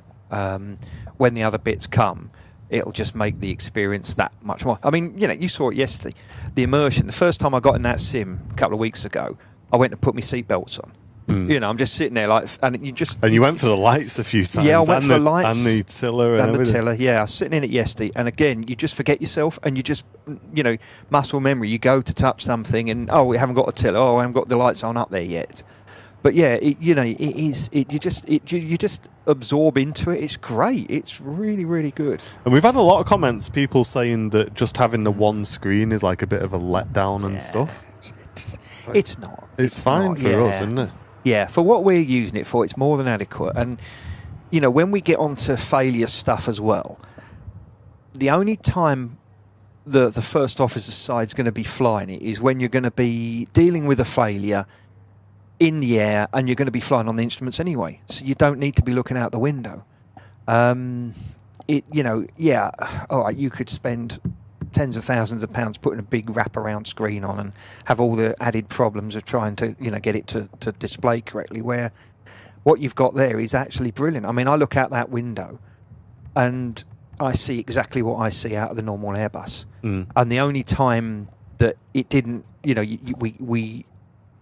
it wasn't completely natural yesterday is when we were downwind at Corfu and looking out at the runway, and all you did was swing the view round and you could see the end of the runway, you could see it on the map and hit the stopwatch. That was it. But yeah, it's really, really good. I'm blown away by how good it is. I can't believe I'm still getting my head around it, because I've never done flight sim stuff over the years. I haven't got a PC at home. Yeah. The INI build scenery for here, especially with the tower and you guys in it, first time I came in a few weeks ago, popped in and Andy was in, and he's like, oh yeah, here's the scene. And I'm looking, I'm like, what? It's even like this, little marks on the windscreen and dirt on the engines. The level, it's just out of this world. Yeah, it's mega, isn't it? And I said to you yesterday, I've said it time and time again. I go down to Gatwick for my simulator exams twice a year. Those sims are tens of millions of pounds, and the graphics are absolute dog poo. They're awful.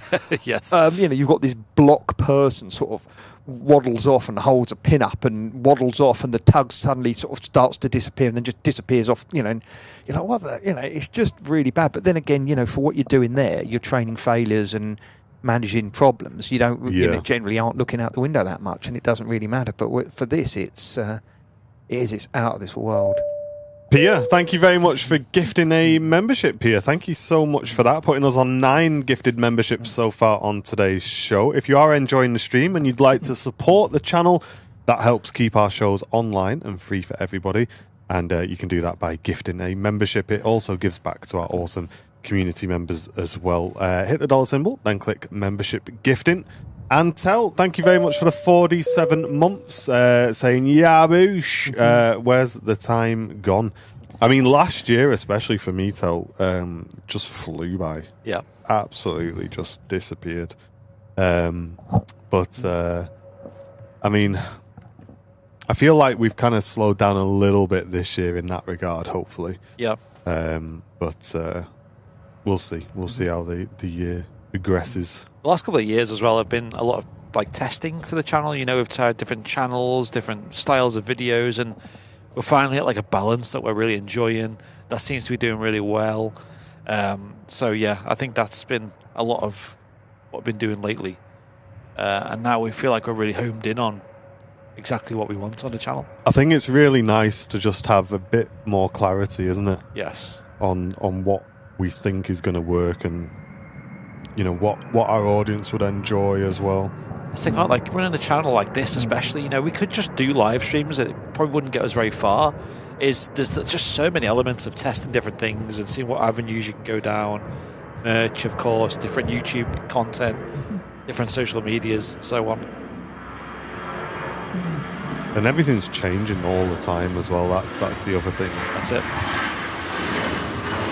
It's funny, you know, we've got some friends up in the northeast. They got a place near the Derwent Reservoir, and they used to have a cafe, and then they extended it, then they did this, then they did that. Now they've turned it into a wedding venue, and they're always trying something new. Yes. And this is what I said to the wife about you guys. You remind me of them, because you're always trying something new. You're always trying to make the channel better, give the viewers a better viewing experience. Let's do this, let's do that, and there's always something happening. It's not.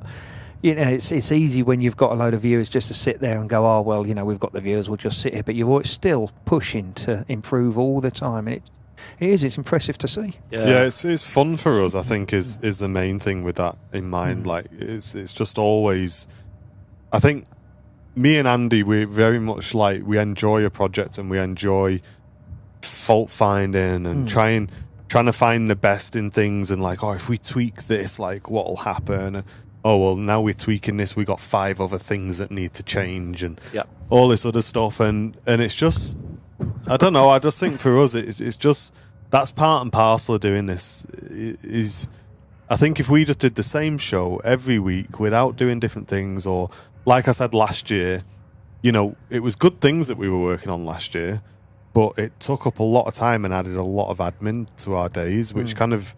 We didn't make many videos last year, to be honest. Like, and that's what we left our jobs to do. Do you know what I mean? And I think even just what we've been in, like, this our 3rd week back, maybe, or something like that.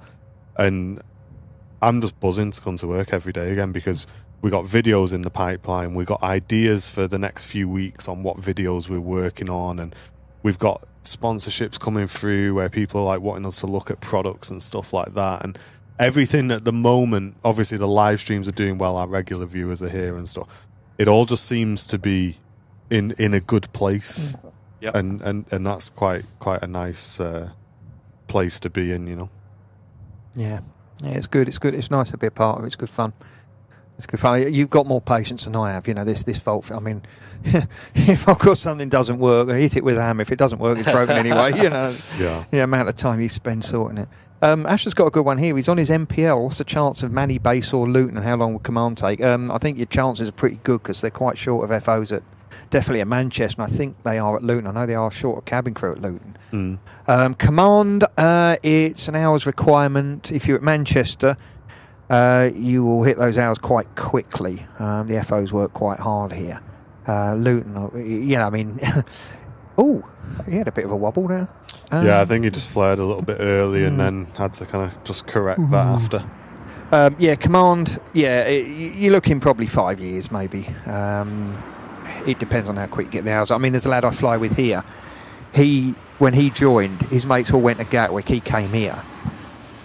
a year and a half back, he fell off a electric scooter in Mahon and smashed his leg up. They thought he might not walk again. He was off for 6 months, and he's still got more hours than his mates at Gatwick. That's how hard you work here, you know. And that was in the summer as well, in the busy time. He's still got more hours than the boys at Gatwick. That's easy. Watch that again. Get on the old replay. Give me a bit of warning. Oh, everything went black then. Scared. Yeah, it's still a bit of a cross. Mark, that was the landing that just happened. Oh, okay. So I think. Yeah, I mean that windsock's up. It's. You just see the flare may have, in my opinion, may have just been a touch early. See. Yeah. Oh, and then it kind of just quick nose down correction. Yeah, and then that's it. Yeah. Let's just get that wheel on the ground. Yeah, that is an unofficial Airbus technique. I've used it before. It's that if you are having a bit of a float, if you put one wheel down, it's closer to the ground and you get it on the ground quicker. Once it hits the ground, the strut compresses, speed brakes go up, dump your lift, and down you go. Quite smart. Yeah, and also the other thing as well is in a crosswind like this, because it's coming from that direction, I will always put wing down into wind. Airbus say you don't need to do it, but no, you do. You need a little bit, kick it straight with a rudder, wing down, stop you getting blown off the centre line. And yeah, you normally put it down on that wheel anyway, but... Turkish on the rollout to Istanbul. We are planning a flight sim stream tomorrow, ladies and gents, as well, if you are looking forward to the next one of those, myself and Andy in the sim. I'll be at work, so I won't about to heckle you.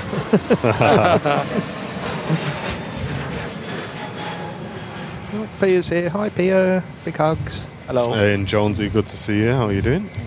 We're looking at a flight to Prague, aren't we, tomorrow? But we might change our minds on that. Yeah, I'm half tempted to go into Kathmandu, to be honest. Go on, do it. Go and have a go. I just fancy it. Fancy giving it a buzz. Yeah, be something for the viewers. But it's where we fly from. That's the thing. Oh, yeah, of course, because we went out of Kathmandu back in, didn't we? Yeah, last night I took the Cessna Citation X by Flight Sim FX. If anybody's tried that in the sim, it's very, very good. It's got Boris Audio Works sounds on it, so it's just, anything with Boris is like an instant purchase for me. And yeah, me and a couple of the boys have bought it, and it's very good. And I thought, you know what, where better to take it? I did Kathmandu to bank angle check. And what's interesting is Paro has had all the charts removed. Has it? I don't know if it's something to do with military stuff in the area or what, but there was some posts on the old Navigraph forums just explaining that they're now kind of like classified documents and stuff. Really? I had to remove them. Wow. So I was literally already inbound Papa Romeo Oscar at that point, and I was like, well, this is the last waypoint before the approach, essentially. Yeah. And I was like, so what am I going to have to do now? So I just had to literally just be eyes out the window looking for the valley. And I knew that I'd be kind of coming from the north, so like I flew north at the airfield, kind of thought, oh, there's the valley there, descended it down, came in, managed to find my way to the airport, luckily. But yeah, if you ever fly into Paro, good luck finding the charts anymore, because I was Googling. Google. Oh, well, not on Google. Mate, I couldn't find them on Google or anything. It was a nightmare. So because I had a horrible feeling you might say we'll do that one next. No, we won't, because there's no charts for it. Okay, there's no charts, but it's pretty much visual anyway at that point. Once you're in the valley, it's just a case of following the valley round and making that tight turn. But even in the Citation, which is significantly smaller than the 7.3s they fly into there and stuff like that, like it was a tight squeeze, mate. You were turning at 50 feet still. Yeah. Like it's a pretty crazy. It's a pretty crazy airport. Like who in the right mind said, you know what, this is a great place to put an airport. Well, I said that about Sharnbury when we used to go there, the Valley of Death we used to call it. Yeah. Gary's asking when we put in Captain Mark's training sim videos, looking forward to them. When we do them, we haven't shot them yet. We are sort of hanging on for a bit more of stuff from Wing Control. Which we can't talk about. Which we can't talk about, no. But we don't. I don't even know the dates on it. But when they come, that will be epic. So yeah, it's all top secret, hush hush on the down low. Graham, glad you're enjoying the stream, mate. Really appreciate that. Thank you very much for watching. And Ryanair saying, not only do you guys do a fantastic job with the streams, the community is awesome. It is, mate, absolutely. And a personal thanks from me with how you guys handle the mental health, well-being stuff. It's helped massively since finding you. That's really good to hear, mate. That's great to hear. KLM out to Amsterdam. Hein and pinging up for Beijing as well. We also have 2 Dreamliners on the downwind at the moment. Indigo and Saudia. Yeah, looks like cool. Nice. And yeah, just a heads up, chat, because optically, I guess maybe some people are wondering who possibly don't have our best intentions at heart. I guess a lot of you may have seen a post or a video from Arik, Mac Aviation. Just sort of letting everybody know that he's kind of taking a step back from streaming for a while due to stuff that's going on with him at the minute. You will notice that we haven't commented on that video, and that's not through sort of lack of interest or lack of compassion or anything like that. It's because we've reached out to Arik privately on that, and we've had a bit of a chat with him, and just checked in, make sure he's doing all right. Obviously, we're not going to go into it on the stream. Obviously, it was a sort of a bit more of a personal, private chat with him, but he's doing okay. He's doing good, and we've invited him to the office for a coffee whenever he wants to go and have a go on the sim and whatever. And we've just let him know that he's welcome around the office whenever he wants, and hopefully we see him back to streaming soon. So yeah, keep an eye out for him. Chat if you see him around the airport. Have a chat with him as well. And yeah, that's why we haven't commented on that video. It's because we've reached out to him privately already. So I don't want anyone thinking that we're ignoring that situation, because Arik's a good friend of the channel. He's a good lad. He is good. He does put a graft in, to be fair, as well. But this is the thing about live streaming, chat. It's difficult. It is difficult, and trying to break into that, especially with how busy Manchester is with live streams at the minute, it can be difficult. But yeah, he's doing all right. He's doing all right. Yeah, he's a good lad, like Arik. We've got a lot of time for him.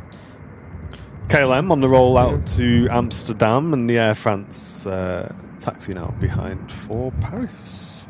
Steve's saying he's only just gotten into the flight sim world. He's on Xbox Series X. He can't seem to load the flight plans for the bigger planes, which is really, really annoying after learning the basics.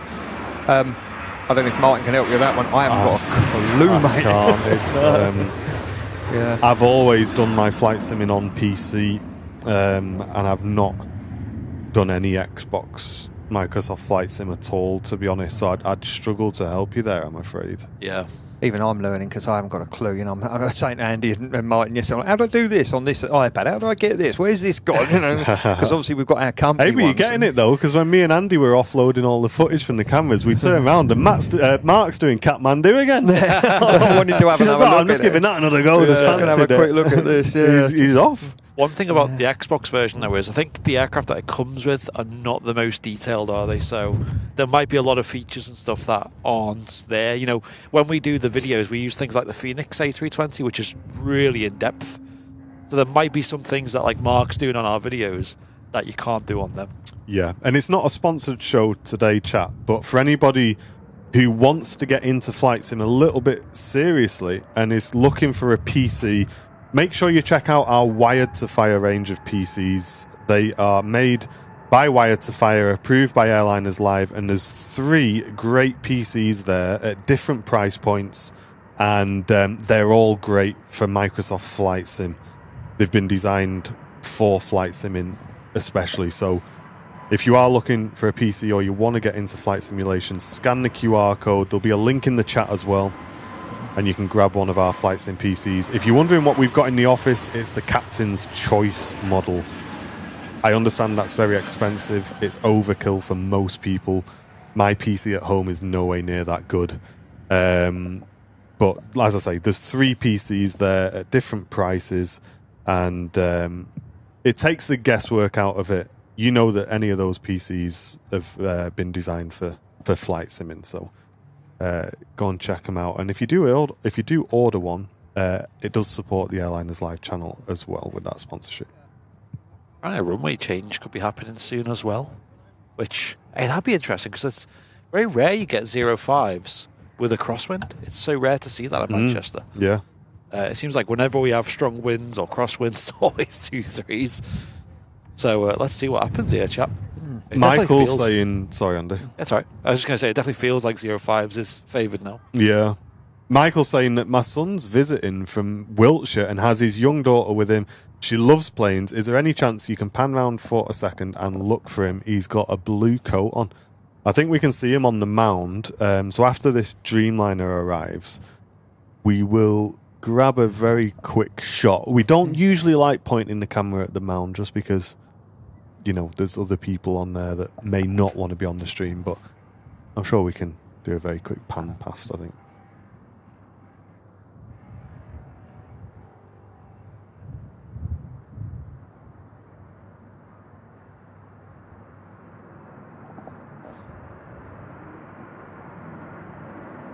Nice.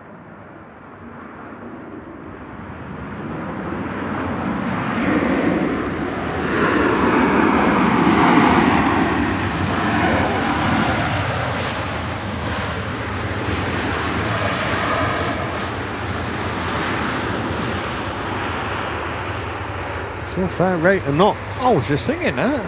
Yeah. I think he had auto brake 2 instead of 3. I was going to say that looked a little bit quicker than usual at that point, didn't it? In the runway. But Joan, I'm not sure if I thanked you, Joan. I'm sure I must have done. But if I didn't, Joan, thank you very much for the 5 gifted memberships earlier on. I must have said thank you, Joan, I think there. But I'm doubting myself, so we'll pop it in again for you. Thank you so much for that. And Mr. Jake with a 60 months as well. Thank you very much, Jake. Long-term support to the channel. I see it's variable at 7. What would I enter into the MCDU as it usually wants a numerical direction? I mean, usually I just whack zeros in all the runway tracks, to be honest. What about you, Mark? Yeah, I mean... What I'd be tempted to do is, you could put 0 in. The ground speed mini wants, a number to work with. If you've got previous weathers, so if you use, I use Aero Weather, you can have the last 12 hours on there. So what I would be tempted to do, one of the ones earlier was 1107. It's now saying 0907 variable. Oh, okay. We should be switching runways. We should be switching runways with that. That's probably why he came in a bit hot. I'd be tempted just to put the last one in. In real life, you'd be listening on the tower and you'd hear what the tower would give the aircraft. If they're just giving variable, then there's not a lot you can put in, really. Alan, take care, mate. Thank you Cheers, very mate. much for watching. Ta-da, buddy. Yeah, I'd expect a runway change at some point soon here, chat. This is definitely favouring 05s at this point. I think it's a 5-knot tailwind component, is it, for a switch at Manchester? They do prefer 2-3, but Ollie's asking, is one engine fail not class the pan? You can do a pan. I'd be tempted to put a Mayday out. The problem is when you lose an engine, as long as it's not through like bird strikes and stuff like that, potentially you wonder if the other engine could go, isn't it? Yeah, that's it. They're so reliable, these engines, and they oh, look at this Hainan. Look where he's going. That's interesting. Yeah, it looks like we've had a runway change here, doesn't it? I generally put a Mayday out rather than the pan. I know years ago there was a discussion in a sim where this bloke turned around, this trainer turned around and said, "Do you think that me, with all my experience, can't handle a single engine failure? It's not a Mayday, it's a pan." And I'm sitting there thinking, well, Jacob Van Santen couldn't handle a simple takeoff, and look what happened there in Tenerife a few years ago. But it's it's one of those points. If you've got an engine that's on fire and won't go out, it's a Mayday without a doubt. 100%. If it's just a simple rundown, you some people would put a pan out, but you can always downgrade. If you put a Mayday out and everything's under control, right, I can downgrade to a pan, and you can always upgrade to a Mayday. It's I'm going to preemptively update our runways now, as hello, Flemos. We can say with 99% certainty we are now on 05s, and that's just been confirmed by ATC as well. Thank you very much. We have a Second time. we have a Vueling about to join the approach as well, so I assume that'll join on 05s. Yes, it will do now, yeah. There's also a Aer Lingus ATR in the hold as well. Yeah, so usually they'll whack a few aircraft in the hold just while they clear up the pattern and then get the last aircraft out.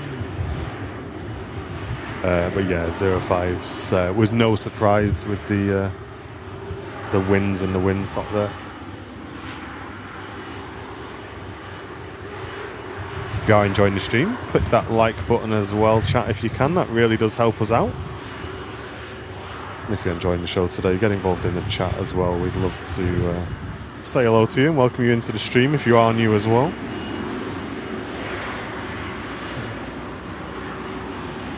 Yeah, that PC you've got in there in the office is out of this world, honestly. Mega, isn't it? It's so good. I was sitting there looking at all the lights. I was asking you, what do them numbers do? What's this do? Oh, look at it. It's just out of this world. It's just, it's an amazing bit of kit. So good. Yeah, I think I prefer 05s, Joanna, to be honest, as well. I think from a streaming point of view, I think it just adds a lot. Is it a bit strange to fly on 05 left? I remember once you mentioned there's a bit of a illusion. It doesn't almost look right. It just don't look right. I don't know why. 05 right's all right. We were talking about this on Sunday, Mark, because I remember you said that it just didn't look right, and I was going to get you to do a 05 in the sim at some point because I've flown 05 a lot in Microsoft Flight Sim, and I don't notice any difference. Okay. And it could be that it's just not translated into the scenery, maybe, from what you're seeing, but... I mean, obviously flying it, the amount of times you've flown it, there obviously must be a significant difference. But I just don't. It just looks odd for some reason. I don't know why. I think it's possibly because I don't know whether. Do you reckon it's halfway down the other runway, maybe? It's sort of humping up toward. I don't know. Just something don't look right. But next time I'm in, we'll remind this, and we'll have a quick bash at 05 and have a look and see. But yeah, scenery. That was. Matt, saying there's a chance we could be on reverse ops now for the next week. Oh, wow. Oh, that's great for us, actually. I'm glad I'm only in for 2 days. What we've got planned. Yeah, I think yesterday the two words that were being used the most was Eric and scenery, wasn't it? Sounds about right. Scenery. Yeah, that's like a bad habit for us now, isn't it? That scenery though was just out of this world. That's interesting. I remember actually thinking back to when I first came in the office, just dropped in to drop. I dropped those sheets off for you guys. You were out and Andy was in. I was on my way into work and I just popped in. The sim was running with the Innie Builds Manchester, and I'm looking at it like, what? And Andy goes, jump in and have a look. And I ended up taking the aircraft past here. And I thought, oh, hang on, there might be someone in there. So I turned it on the grass just to have a look at the hut to see, look at the Innie Build scenery of it. It was absolutely amazing. So good. It is mental, that scenery. Mental. So good. Heinen, A330 then will be our first departure on 05 left. That's what my lot need, 330s. Oh yeah. Yeah, that'll be good. A cool bit of kit. Would you get on that, do you reckon, if that 330 Neo, do you reckon? 330 Neo, short flights though. Yeah, I'd be up for that. I'd quite fancy having that on my licence. So I saw an interesting thing the other day. Someone he'd put the Aer Lingus 321 Neos. He had 2 pictures of them on 2-3 left about to take off, and one was the normal one and one was the NXLR one. Yeah. And there's actually a difference at the back of the wing. There's a fairing. And on the long range one, it actually comes back further because it covers the bigger fuel tank. Apparently, I didn't know this. Because obviously I haven't got them, but I was quite interested. You can actually zoom in and see the difference in this fairing. Oh, that's interesting. I didn't even know that. I'll have a look. Martin's saying, have you ever been into Dubrovnik? Yes, quite a few times. And used to go in the 7.5. We used to do like this visual approach on if it was the other runway, and that was always fun. And now they have all these RMPARs and prescribed tracks and that. That's always good fun coming in over the hills on 229, I think it is. We nearly did it in the sim yesterday, because on our charts there's these 2 contingency procedures for going around, and when you do it in the sim, you brief it and you want pilot monitoring to say, right, we're now, normally you're flying downwind, any problems you turn right out to sea. Then you come into this first section around the first turn where you contingency procedure 1, where if you have a problem, you immediately turn left onto 270, climb 5000.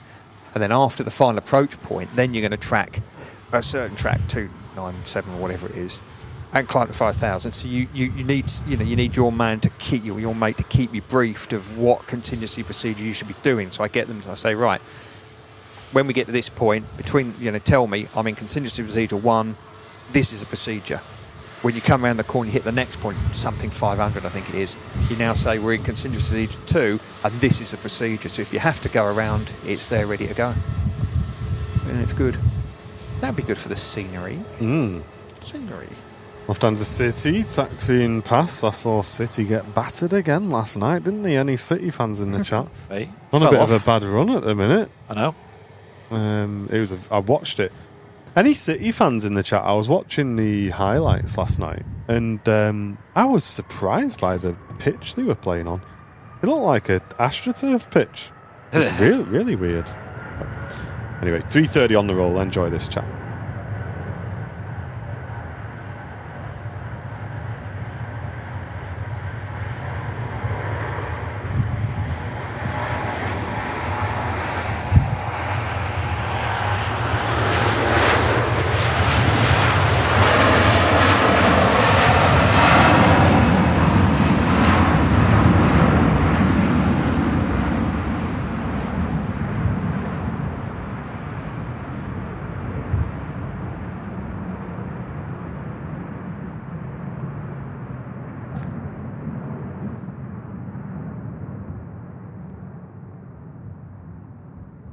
Steep climb there from the A330. It's a bit moist out there. You can see it really getting that wind from the right hand side as well. Look at how fast the clouds are moving as well. Yes. Yeah, that windsock's up now. Yeah. This should be good. Yeah, look at the crab he's got on now. Mental, isn't it? I mean, he'll be flying off to intercept. I was going to say there will be a radial there, won't there? But yeah, 5.6 or whatever it is out the MCT. But yeah, I mean that is a fair bit of crab on there. Off she goes behind the clouds. It's weird, isn't it? There's no way of just offsetting that radial on the departure, so they can just fly straight and then make the turn. They're going to have to when they get rid of the VOR. But you notice that they are 051. Yeah, that's exactly. But yeah, some aircraft make more of a. The computers will make more of an aggressive steer to it, where some will just sort of wobble over and that's good enough. Can wind affect drag and lift and makes takeoff harder, or does it help? Says Graham in the chat. It depends where it's blowing. If it's blowing on your nose, it's great because your wings and your engines are all dependent on how much air molecules are going over the wings and through the engines. So if you've got a 30-knot headwind, your performance is good.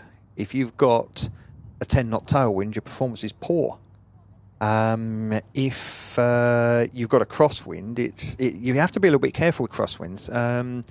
With a strong crosswind or a tailwind, there's a technique that you have to apply where you spool the engines up. You go to 50, and then you go to 70, and as you start rolling, you then gradually increase the thrust, because what you don't want to do is have loads and loads of power, especially with a tailwind or a crosswind, because the engine on the opposite side of the fuselage to the wind isn't getting as much air in, and it could stall and surge. And you just got to be a bit gentle with them. They're not. I mean, with enough of a nose wind on a light aircraft, you could turn into a bit of a hover, couldn't you? Oh yeah. Oh, I did that before in a 152. We went up into a strong wind. We were doing slow flight, and we actually went backwards.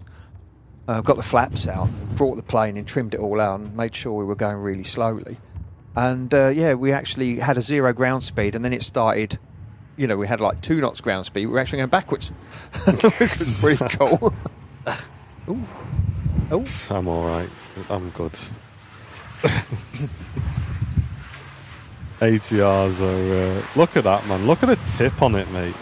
yeah. Look at it. Yeah, you've got to get aileron into wind. That's the thing. You've got to turn the aileron into wind, especially that windsock's up now. It's about 20 knots steady looking at it. It's not ridiculous. A bit more. It's absolutely. It's just. Listen. Can you see the spoiler? I'm sure it's absolutely fine, chat, but I would not get on an ATR. I'm all right. Have a look at it now. But if you look on the right wing, you can see the spoilers up. Oh, it's gone down now. But yeah, I mean, when you land in a crosswind, we're always taught in light aircraft and the Boeings that when you land, you turn the aileron into wind, because the wind's blowing, obviously from the right-hand side over. The right-hand wing's getting more lift. It wants to lift up, and you don't want that to happen. And sometimes you'll find, I remember on the 7.5, I had full aileron into wind at one, occasionally on landing in a strong crosswind. I just can't believe how much it leans. Yeah. And people in the chat said, it's a narrow gear width and stuff like that. Other people have said it's the massive tail on the back that just acts like a huge sail. But bit of both. And also, because it's got a high wing, it's all wing, so you haven't got any body breaking it up. So it just leans too much for my liking, that. Lufthansa City out to Munich on the roll, and the Indigo to by just pulling on to stand. Not much runway used there. Yeah, I was hoping he would have had a Wookiee on the way past, but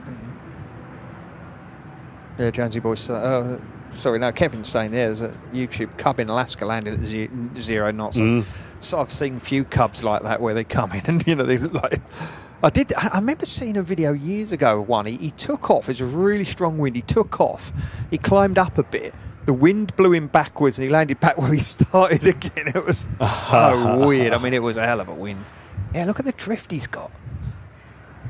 Wow, that's quite a wind up there. Here's a viewer link. See how he does. That's it. That's it. That's it. You want that wheel down first. That was good. I like 05s with the get a nice view of the landings, don't we? You do. Wolf, good to see you. How are you doing?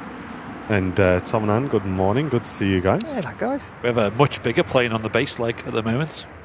We do. Do we have for Albert? We do. Yay. I'm going to nip for a sprinkle, and before that lands, any more free love you and shakes? leave you. Any more free shakes? Yeah, be me. Emirates A380 on approach. I'll be number 2 to land. Just after a Ryanair 737 MAX 8200. Say that after a few drinks. Pedro's favourite plane. Oh, yes. It's not a MAX. That's not a MAX, according to them. No, of course it's not. I did hear one of the guys once. He said, on the ATC, you give your aircraft type when you check in. He said, "Oh, is that a MAX?" Yeah, oh no, we're not allowed to call it that. Yes, yeah. Crazy how that's still ongoing. I think, especially for the casual person, they wouldn't really associate a MAX anymore with unsafe. No. Although, like you said, some people. I know. I mean, they've been fixed. There's loads of them flying around now. They've probably had more scrutiny than any other plane in history at this point. Yeah. But who knows? Who knows where Boeing will end up? We're still waiting for the MAX 10, the MAX 7 as well, I think. Yeah. And obviously the 777X. Yeah, Dave, who works here, messaged me last night. He said he's heard that the 777X has been delayed again. Really? It was meant to be next year, wasn't it? 2027, I think. Goodness knows. A bit optimistic. Should have been a few years back now. It was really late. Should have been, yeah. I think that's why Emirates have gone for the 350s to fill in the gaps. It's about like Global Airlines. Like you look back, because we did a video when Global Airlines was first sort of announced. And it was like, they're going to be up and have a full fleet flying of like 50-odd planes by 2024. It's like, I go, what? Here we are in 2026 and they haven't got any planes flying at the moment, have they? I'd love to know what that's all about. It's it's definitely one of life's mysteries. Yeah. He reached out to us, actually, the CEO of Global Airlines over Christmas and said, do you guys want to come to our Christmas party? Oh, that's cool. I was like, where is it? He's like, it's in London. I was like, I'm okay. Oh, it's a shame. I'll be in Manchester somewhere for some reason. I'd love to see it work. I would love to see it work. Same. I love these guys who go out and they try something. Yes. And they try something outlandish, and I love to see it work. Yeah. I mean, it's like, I hear people, I don't drink. Mate, no great stories ever started with, I was there eating me salad. Yes, yeah. And I just love, these guys who just try something really wacky. Yeah, and I think in certain situations, that airline could work. Yeah. But there's just too many, I don't know how people like him get to them positions. Yeah. because there's too many question marks, should we say, to say the least. Yeah. I mean, I remember hearing a story that's, I thought it was originally going to be a couple of 380s at Gatwick doing Florida and back all the time. And I thought, mate, Yes. Disney runs, it's going to be chock or it's going to be great. Yeah. But then it all sort of changed. I don't know if I read it wrong or what, but I thought myself, actually, you could do all right like that. They want to weirdly target the kind of luxury traveller market, which is just the most bizarre thing, I think. I hope they do work. It'd be nice. It would be nice, yes. Got a long way to go. I hope so too. Yeah. Maybe he'll go on the show one day. That'd be good. That James guy. Although I've not seen an interview where he's been on it for more than 20 seconds yet. Oh, okay. He just seems like the most busy guy in the world. I don't know. Something tells me you just wouldn't get a straight answer either. No, exactly. There's only one way to find out, isn't there? I'll give him a message. Yeah, chuck him. He replies quite a lot to our messages. I've got him on a direct message on Instagram. So I thought you could say LinkedIn for a minute. I was like, I keep getting all these. Add me on LinkedIn. I'm not on LinkedIn. Yeah. My best man went for a phrase of sending me an invite once a week just to annoy me. I don't even know what LinkedIn's for these days. Do people still use it? I don't know. I don't know. It's quite funny listening to some of the the job descriptions that on there. I'm a manager of sanitation and problem solving and Manager of sanitation. high standards, and it turns out they're toilet cleaning.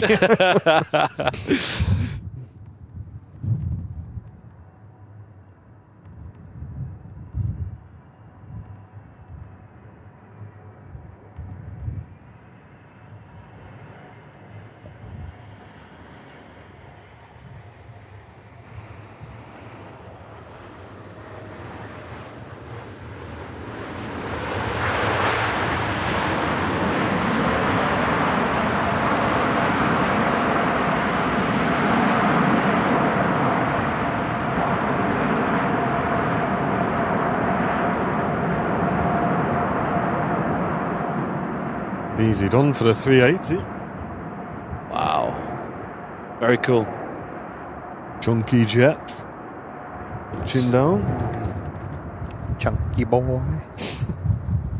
So much runway being used as well. Oh, Dalek's saying the Global came out of storage at flying over Spain. That's interesting. Was it? Yeah. Also sounds like a very expensive operation, doesn't it? Considering they're not really getting any passengers. Yeah.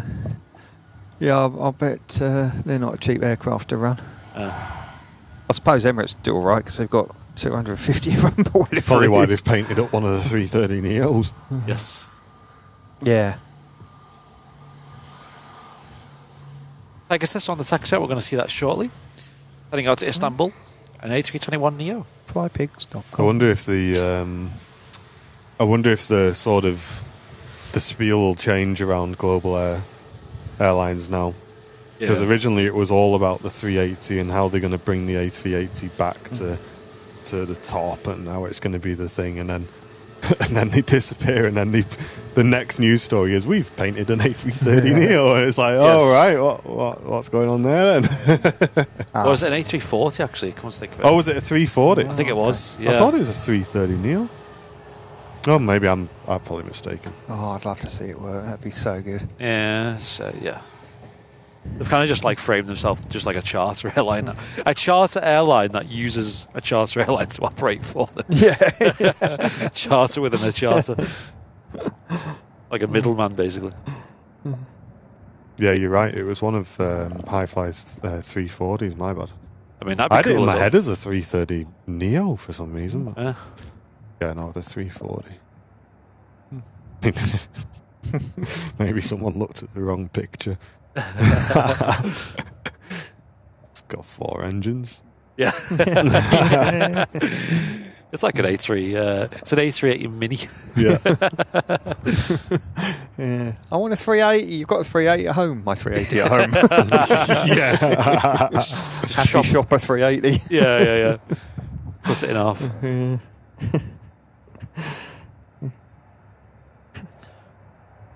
Yeah, lots of question marks though. Mm. And like you say, if you're focusing on luxury travel, it's like, on the mass, can people afford luxury travel? No. Look at the trend of aviation, it's all towards low cost, high volume. Yeah. Like Efficiency and all that. and an A380 is not low cost. It's not efficient. And then you went with high fly, which is not luxury. Yeah. I don't know. The first video was interesting, wasn't it? It was. Maybe they're just trying to start a YouTube channel. Maybe. Maybe it's all just for the memes. Trying to get some Instagram followers. Yeah, Eddie, the 330 Neo might be the next one. Okay. Sunny saying Virgin. We've got some more 330 Neos coming. That'd be good. Yeah, I was just thinking about that. Yeah, I think they are looking to phase the 330-300s out of Manchester the next year or so. Yeah. Well, didn't he say that last year as well? Yeah, they are. It's a bit like Jet 2 with the 75s, isn't it? We're like trying to phase them out, but I think just delays and trying to get their hands on planes, and I assume probably like things like having the pilots to fly them and stuff. You're always going to find delays. So I thought we were going to see a lot more 330 Neos this winter. Yeah. But we hardly saw any, did we? Oh, not seen one for a while. They are nice, but I don't, I guess to fly on them is probably quite nice as well. But there's not a huge difference. Like the 330-300s is still cool to see as well.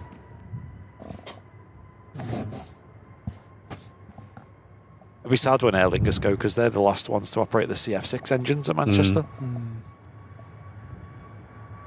If they go, I think they go. We don't know. Hope not. Yeah.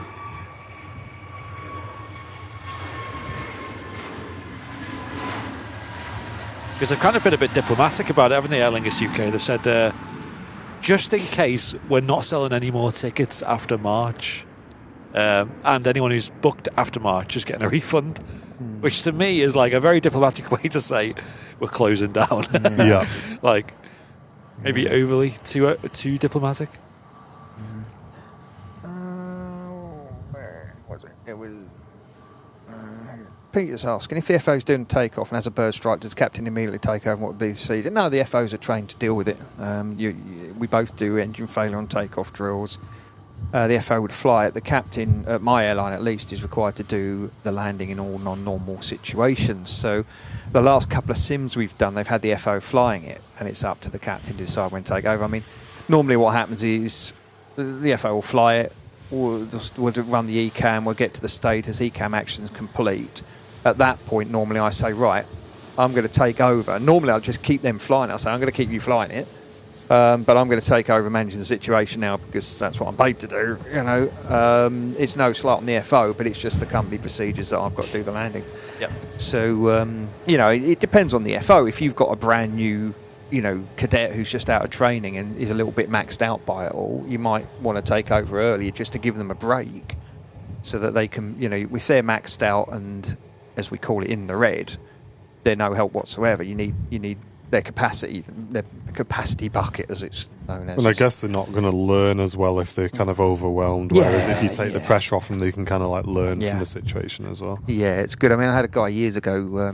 He was brand new. It was his first sim check, and we run this thing called a DODA. It's a failure management model thing, and you can't know all the failures inside out because everything can be different, and it works for everything, even baggage issues. You just DODA it, but it's it's diagnose, options, decide, assign tasks, and review. So a really good trainer. He's at Jet 2 now, a guy called Paul. Learned this from a really good trainer years ago. He taught me when you do your DODA, I always get my mate to do the D and the O. So diagnosis. I go, right, mate, what do you think's happened? Oh, well, we know. And it gets rid of confirmation bias. I know what's happened or what I think's happened. He might have spotted something I've missed. Oh, we've lost this, this, and this. We've also lost that. Oh, yeah, I never saw that. But it brings him into it. But we were talking about that in the sim the other day, weren't we? Because we were doing something in the sim, and I think I noticed something. I can't remember what it was now, but I noticed something. And because I'm just a geek at home with a flight sim, I was like, I'm not going to point that out to Mark. Like, he obviously knows that. Yeah. And anyway, then eventually we carried on, and I was like, no, this could be a thing here. And I pointed it out, and you hadn't noticed it. Yeah. I can't remember what it was. I can't remember what it was either, but that kind of, then we got talking about it, didn't we? Because I was like, that was literally confirmation bias right there, because I was like, Mark's a real world pilot. I'm a flight simmer. Yeah. There is no way I'd point this out to Mark. And then it's like, well, hold on. No, that is literally like exactly the issue that they train for with all airlines about why an FO or maybe a new pilot may feel like, oh, I've not got enough experience to challenge and this, that, the other. And That's how it used to be years ago. You know, you had this, it's called the cockpit gradient. And this is what caused that crash in Tenerife. You know, they were reluctant to question this super captain who's on top trainer, he's on all the adverts, you know, and there's a reluctance. You get it in certain airlines in certain part of the world where there have been incidents or accidents where there's a, you know, the FO's sitting there and watching this whole unfold before them, but they're reluctant to say anything. Whereas we're trained, you spot, you know, and this is what I say in my brief. I say, if you see something, it doesn't look right, it's not right, so just holler straight away and tell me. Yeah. And that's why there's two of you. So, yeah, like with the Dodo, I get my mate to do the O, and then we go with the options. There's always three options: continue, divert, return. And I did it to this young lad, and he was new, and I said, what do you think's happened? He sort of looked at me like rabbit in the headlamps. So I hit the recall button and said, well, look, you see what it says there, yeah? And the implication is we've lost both radar altimeters. Right, what are the options? Again, he's like, I said, well, can we go back to Amsterdam? No, the weather's awful. We're Cat 1. We need a manual landing. We can't auto land. Can we continue? No, because you've lost your screens and this has happened and that's happened. So the only option left is to divert. You can build up between the two of you, you know, what you want to do. But yeah, the cockpit gradient is something, you know, you want an open flight deck, as they call it. And the trainers like it that you know, I mean, I had it once with a guy who, again, it was his first sim. The trainer said, he said, Mark knows what's happened. He knew what's happened and he knows what he wants to do, but he invited you in and opened the flight deck up to discussion. And he said the worst, you know, I had it on my command sim check years ago. The guy said, he said the worst ones are this is what's happened and this is what we're doing. And that's it. You know, there's no, you know, your mate might have a better idea. You know, you might think, I'm going to go and have a go at this. And it's like, it's 30 knots across. Do you really want to do that when it's like 10 down the strip at standstill? Oh, okay. And you want to, you know, and it's the idea of failure management as a commander is you want to be able to sit there with the capacity to, you take all the relevant information and process it. There was a thing added, I think, was it Emirates, question mark? Where they added a word into the cockpit. Yeah, it's like uncomfortable, I think, that was the word they added.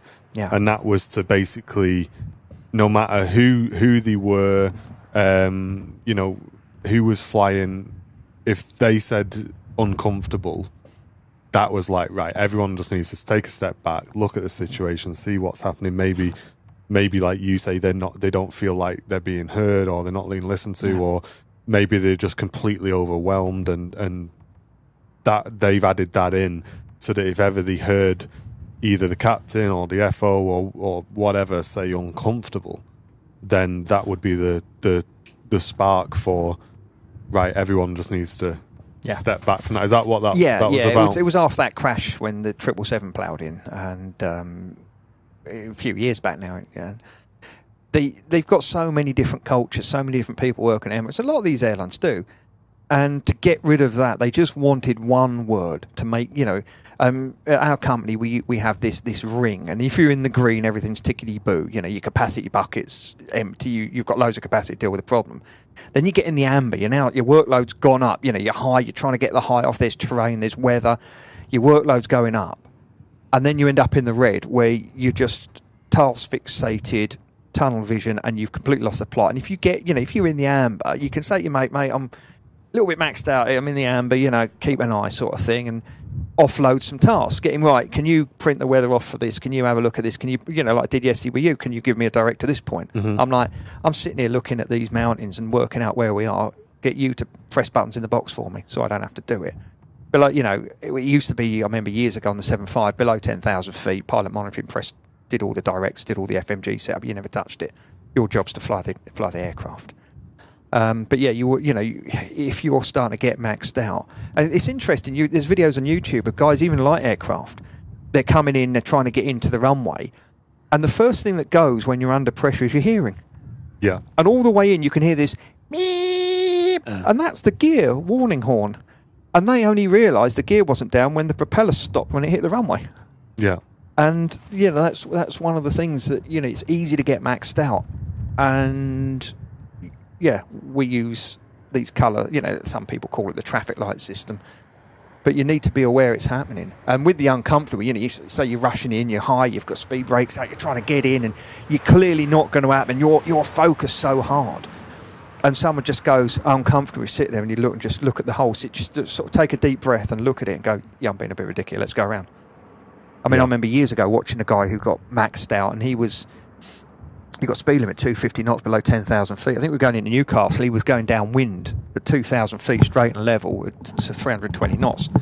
And I'm like saying, do you not think we're going a bit quick here? Oh, yeah, all right then.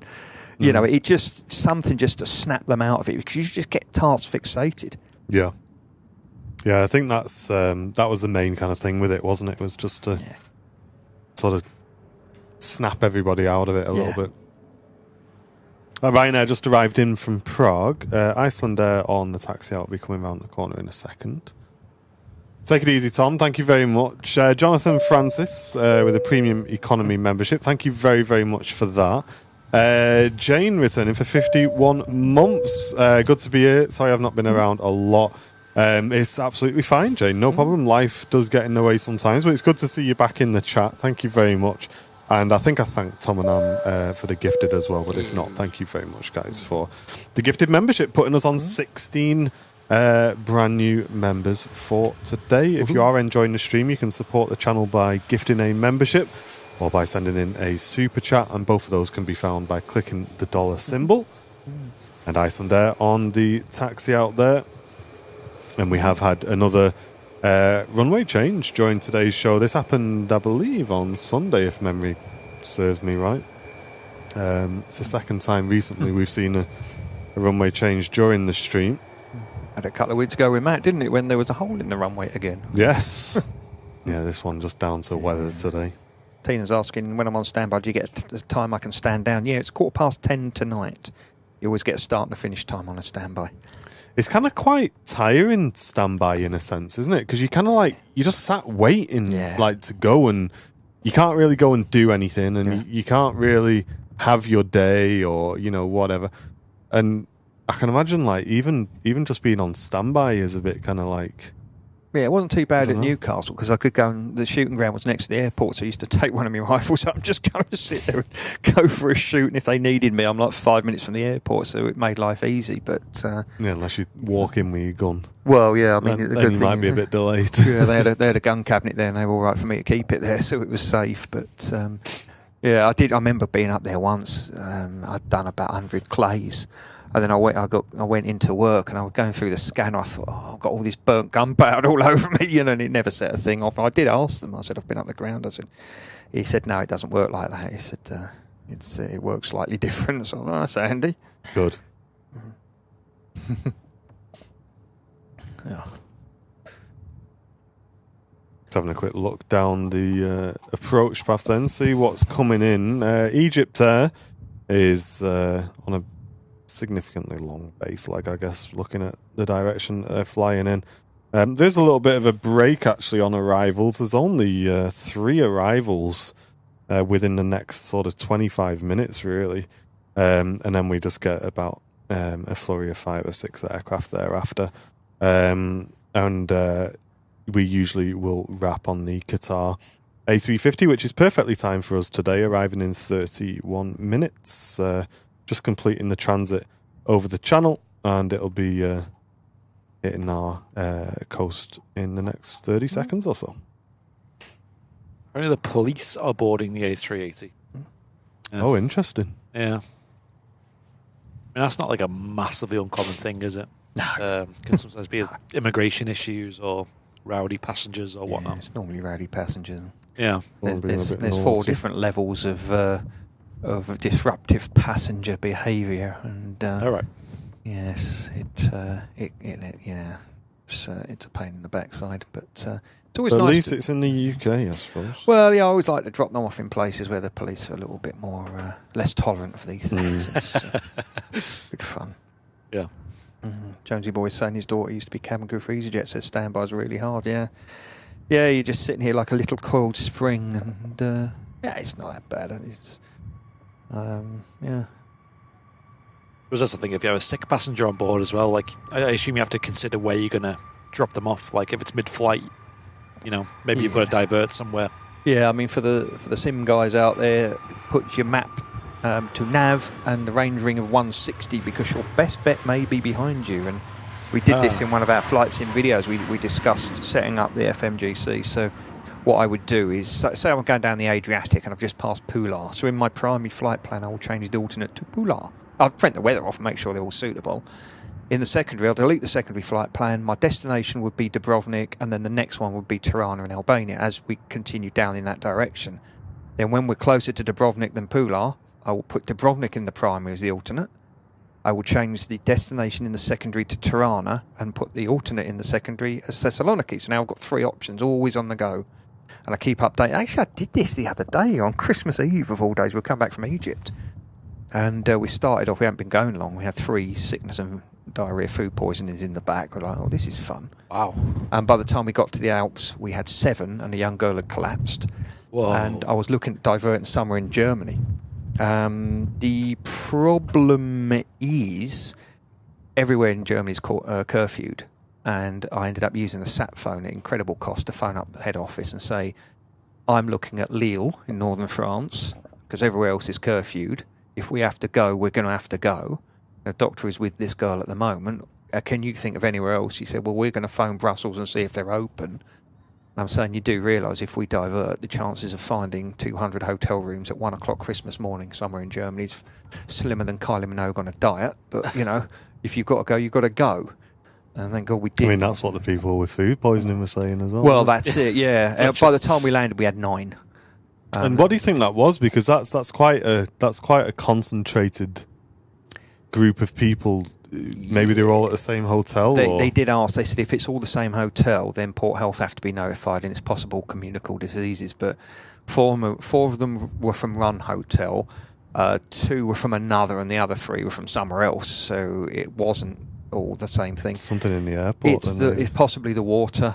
They might, I don't eat any of the salad out there. It's washed in the water. I don't drink ice cubes. I don't even run my toothbrush under the tap. One of our cabin crew at the moment's got a bad bout of food poisoning from a trip out to Hurghada, and it happens from time to time. I had bad food poisoning in Egypt. I've heard hit and miss things about Egypt when it comes to food. That's probably the worst bout of sickness I've had. Apart from, I had norovirus once, which was horrible, but apart from that, when I was in Egypt, that was not nice. I think that's what put me off travelling, to be honest, because we were stuck by the Nile. Well, we weren't stuck, but I was ill in the hotel that we were doing. We were doing a night stop. So we'd come off the boat. We'd gone to, there's like a light show, I think it might be Valley of the Kings near the Nile. Yeah. There's like a light show that you can go down there. Felt absolutely fine. We got on the coach to go and do the light show, and then as we arrived and we would be waiting to take it in, I was like, I don't feel very well, and all hell broke loose, and I got took to a hole in the ground by one of the guides, and I ended up just kind of waiting out front, and then had to go back to this hotel where we were staying, but we were due to drive back to the boat the next morning. Yeah. And it was a 4.5 hour drive on a coach in like 35-degree heat. And you can imagine like when you got food poisoning and stuff like that, it's rotten dot cotton in it. And so anyway, we managed to get through that. I was being ill all night. Yeah. And then we got back to the boat, and they'd obviously had word of it from whoever. I don't know who told him, but someone had told him that I wasn't well, and like sent doctors down to the room, and I was locked in my room for 2 days because they were worried that it could be something that could be passed around the ship, and which for me like is not good for me. Being locked in a room is like nope. And then we had a week in Sharm afterwards, but that kind of just sent me on a right wobbler because, you're then flying back, and it's just I was fine by that point, but that was like, I'm good. Don't quite fancy that again. And I've holidayed in the UK ever since. Yeah, I can understand that one. It's, I've got a pretty strong constitution. I used to spend, on the 7.5, we spent a lot of time in parts of third world Africa, and, occasionally they always used to say, excuse the phrase, but it's a brave man who farts in West Africa. And the antimalarials didn't help either, and I mean, you'd get a little bit upset occasionally, but I did get one in Egypt last year. There was a new bar open, one of my mates, cabin crew lad, knows them all. Oh, it's great here. And I went and had this camel steak, and it was absolutely out of this world. And it was fine. And next time I went back a few weeks later, camel steak again, please. And, I sort of cut into it, and it sort of mooed at me, and I thought a good vet could have that back on its feet in a week. Anyway, I get back to the hotel a couple of hours later. We sat there, had a bite to eat, and a bit of a catch-up with the crew, and got back in my hotel room, and I had 6 days of it. So then when I went back and had the next camel steak, when they said, how do you want it cooked? I said, so it doesn't turn my colon into a fire extinguisher would be nice, thank you. Unlike last time, it was... it's rough. And it's a shame as well, because I really thought I wasn't going to like Egypt. Yeah. And I actually, apart from the hassle you get, which if anyone's ever been to Egypt, you'll know, like, you get hassled to such an extent, it's unbelievable. But... the actual sightseeing part of it and everything like that, I enjoyed a lot more than I'd expect. Yeah. Like Petra, when we travelled up to Petra as well, which I know is not in Egypt, but that was incredible. Like seeing that was really, really good. But yeah, it's just and to be honest, I said when I'd got home and kind of thought about it, that hotel on the Nile was just incredible. The hotel was just exquisite, man. It was like a king's hotel. It was unbelievable. And you're on the Nile, and like it's just the vibes are good and everything like that. If I'd ever did Egypt again, that's probably where I'd go back to. But I like them. I like the Egypt night stops. I like the hotel's always magnificent. The doors are like huge to the hotel rooms, aren't they? It's like you genuinely feel like royalty. Like you come in and you just got a door that's just like. I don't know, like 5-6 foot wide, and you're just opening it up. It's just mental. Yeah, I quite like them. They're good fun. Speaking of Egypt Air next to land. A321neo coming in from Cairo. For me, if it was Egypt, it'd have to be the pyramids. Like that's somewhere I've always wanted to go. But again, I could just imagine it being so touristy as well. I don't want to ruin it for you. Yeah, no, I don't have high expectations. But the pyramids were my least favourite thing of the whole trip.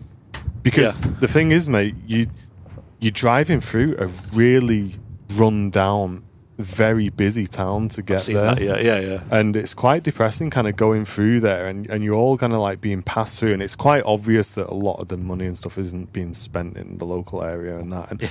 And literally, like, you're looking one way, and you see the pyramids, and you see desert, and it looks amazing. You can see, like, that's where all of the pictures have been taken. You turn round, you got, like, a Kentucky's and, like, a rundown town behind you. I wouldn't eat there. And a big car park and everything like that. Like, and it's like those things online where it's like Instagram versus reality. Oh, yes. And it's like if you point the camera in one direction, it's incredible, and you point it in the other direction, it's like, oh right, like this is they've literally just built like right up to them. And when we were on the coach, the lady there was saying, like, whatever you do, do not like pinch a rock or anything from the pyramids. Like, don't like yoink a rock and put it in you. Because they like check for it in the airport, and if they catch you, like you're donezo. Because obviously they do that in Tenerife. You know, they don't let you take rocks off of Tenerife either. As I found out when they found a couple of little stones that my daughter had put in my bag, and I didn't realise they were there. Didn't even know they were there. That's strange. Malcolm was asking, "Have I ever flown into Naples?" He said, "Went there last year, and the closest mountain seemed a bit close." I said, "Yeah, I mean, I have. I was there a little while ago. Yeah, you do come in, but." As we looked in the sim yesterday, as long as you're on the right path, it's plotted, it's safe. So, yeah, I mean, we came in, we ended up holding because it was quite busy. But there's a point at Escop, you've got to be above 6,000, and you come around the corner, you've got a point, you've got to be above 3,310, weird number, and then 2,200 to capture the ILS. 3.3 degree glide, it's slightly steeper than normal. But yeah, this is a problem where they put these airports next to high ground. You have to. There's all these different ways of getting in. It can be interesting. I mean, we are planning on having a look at Sharm. We used to go to the 7.5. I think it's a 4.46 degree glide. The one here is 3. It's a very steep basically. And arresting that descent rate is really difficult because you just flare it so you balloon it so easy. Yeah. Practically, he's asking, what's the best scenery I've seen? Well, if it's the flight sim one, he built one in Manchester with the boys pointing their camera at me was pretty good. I mean, I'm blown away by all the flight sim sceneries, but in real life, I mean, Geneva's always good. Flying over the Alps is always good. What I keep saying, 19 at Dalaman's fun. I really enjoy that. You're coming down through the mountains. It's all an RMP. You leave the autopilot in, and then you take the autopilot out and sort of fly around a hill, and in you go. I remember doing the other runway, 03 not 03, the other one at Arrecife, and you've got like this big lump of rock off the end of the runway. You've got to like be at a certain height. I can't remember. I just remember it was a little bit different. But then, yeah, I do like 19 at Dalaman. It's quite interesting. Kathmandu was crazy, wasn't it? That city, how dense and big it is. Well, the problem is, Osaka. Well, I never really got to see it much because I was busy flying the plane. Because obviously you had to take the autopilot out. So Martin's doing the flippy round on the screen. I see sort of out my peripheral vision. Okay, well, that looks like a big city and all that. I'll make sure I'm flying the plane right. Yeah, you'll have to watch the video back. Yeah. It's going to be great. Yeah, to be fair, I've not seen, other than London, we went over London, didn't we? I've not seen a big city in our sim in the office yet. Yeah. Because that's a real test for flight sim, when you get to a big city. Yeah. Or like New York or something, or like you said, Osaka would be good. Yeah. I've got some nice photos of London and Paris at night, flying over at height. And you can see the Eiffel Tower's got like a searchlight spins round on the top. You can spot that quite easily. But, wow. Yeah, I've got some lovely night pictures of them, but it's better than Skegness. Ray Clements International, I suppose.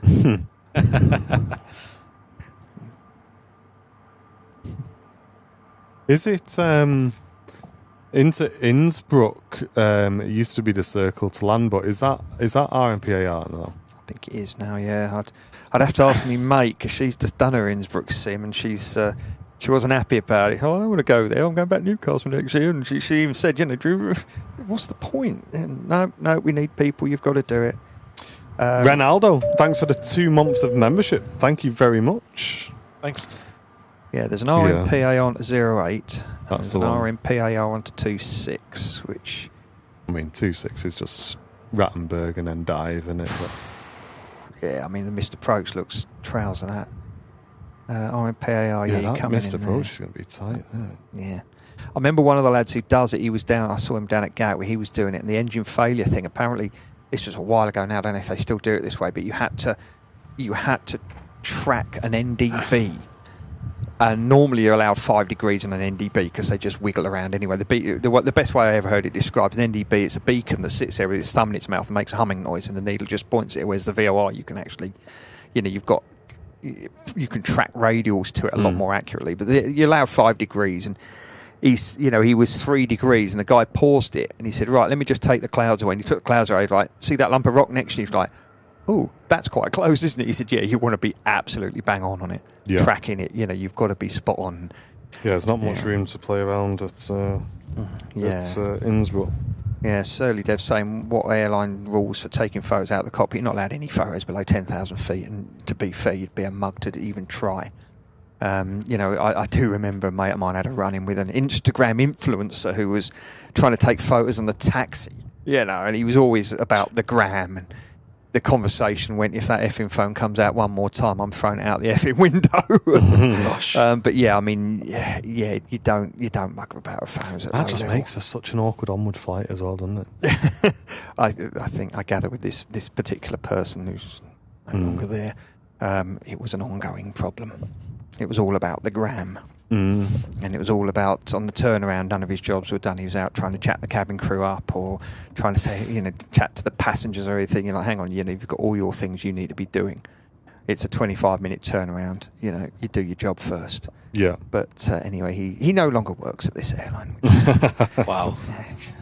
Had a few of those. And that's how I started flight streaming. The sim, yeah. Practically Geeks asking runway profiles, Newcastle Airport is just insane. You have to see that flight sim scenery.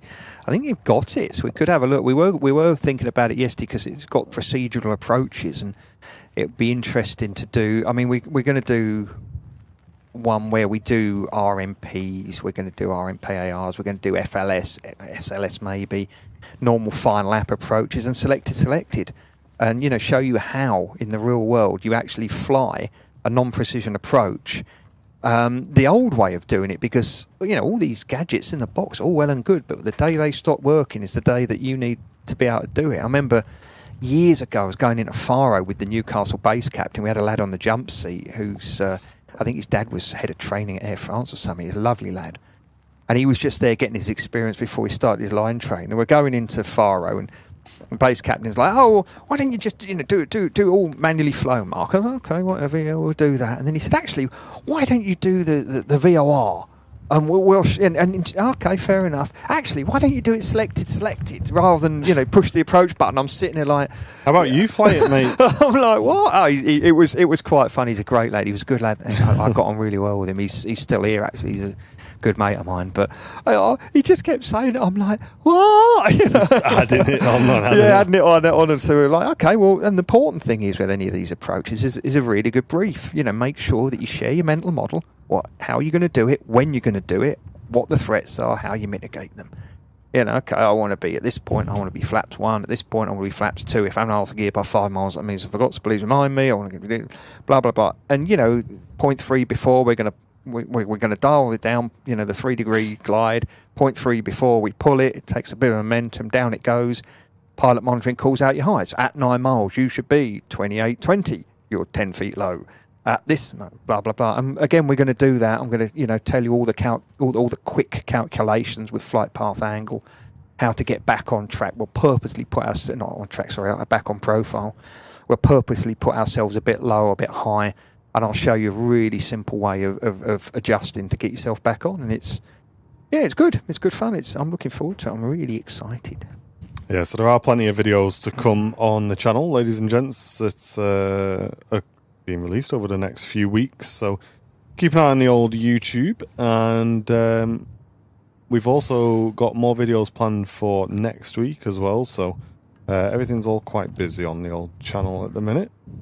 As you can see, it's getting a bit wet here at the minute. It's a bit moist. We will be wrapping on the Qatar arrival today, which isn't too far away. Should be with us in about 10 minutes' time. Don't forget to hit the like button, folks, if you're enjoying the show. And also hit... feel free to send in a tip if you're really, really enjoying it as well. You can become a member if you're not already, or you can gift a membership as well. It's a really good way to support the channel and the community. Just get involved in the chat, though. That's the main thing for us. Next live show will be Friday. I believe Matt's doing his usual Friday show. It usually starts at about 10 a.m. on a Friday. And then we'll be live on Sunday as well for the Super Sunday show. Yeah, multicam returns on Sunday. We did invest quite a bit back into the channel again this week and purchased a identical encoder for Matt that we've got here in the studio, which is the top of the range encoder for our chosen brand. Not cheap, this live streaming stuff, is it? It's not. It's very important to us, the multicam. Yes. And it has to be right and it has to be stable. So get old Matt Ledge. We don't want Matt coming out getting soaked and then we can't get his video. So that all seems to be working quite well today, which is good. Well, it's nice to be on Matt's stream the other week. It's good. He's a top man. That wind's picked up again. It has, hasn't it? That Qatar's 2 months old.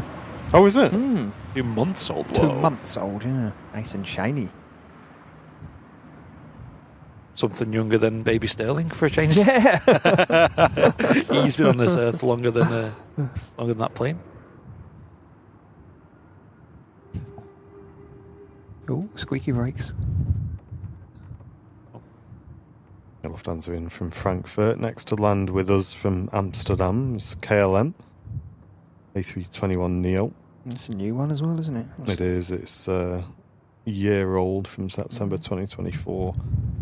And just tucking in behind that, Ryanair arriving in from Oslo.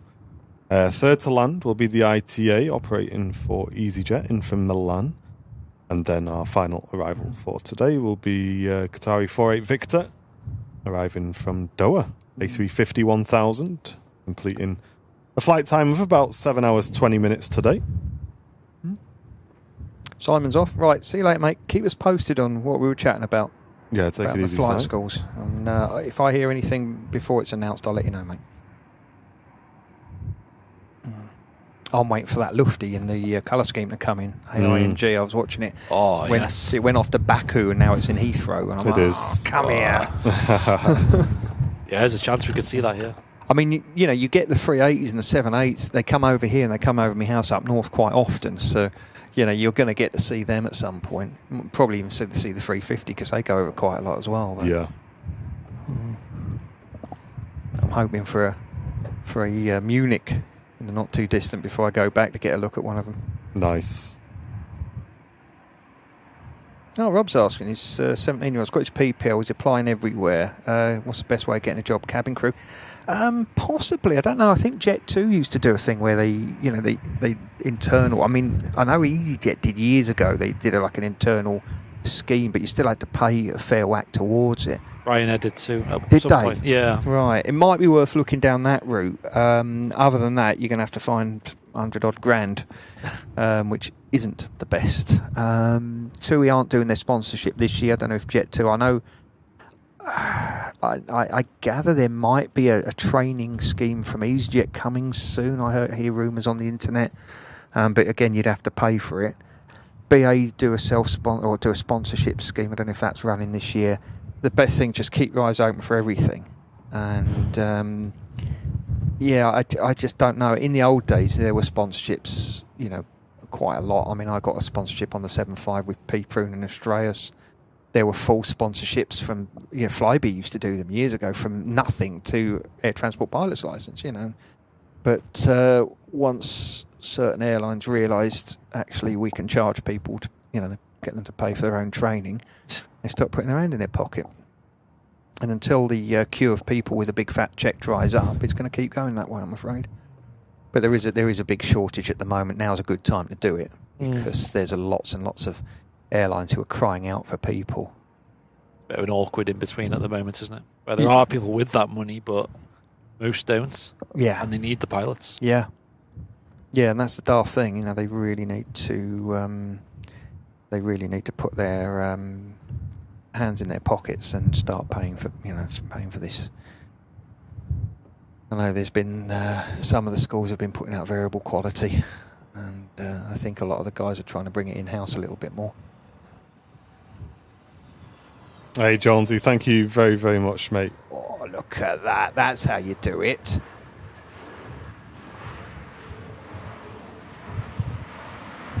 That was saucy.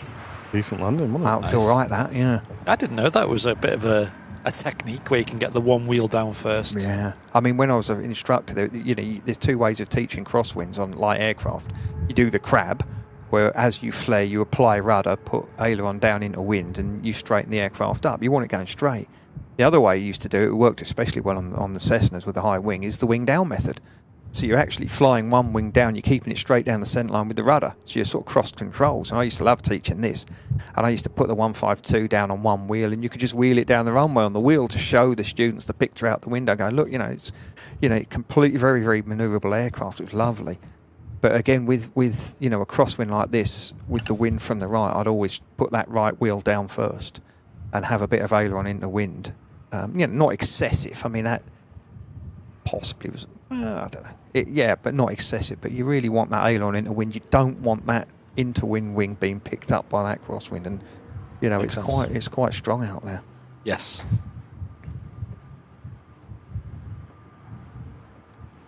Another arrival already out. This time a Ryanair 737 went in from Oslo. Yeah, you get there's a thing with the Airbus. It'll print out a load 15 report, and if you don't land it straight, if it's not quite straight, well, I think you're allowed about 5 degrees of drift. But if it's excessive, it can strain the landing gear, and the aircraft know, and it prints it out, and the aircraft's then grounded, and the engineers have to do a check on it and go, hang on a minute, you might have strained the gear here. And there's always videos on YouTube of some really bad crosswind landings where you've got a significantly large aircraft and they haven't kicked the drift off. It's going sideways when it touches down, and the landing gear ain't designed for that. Yes.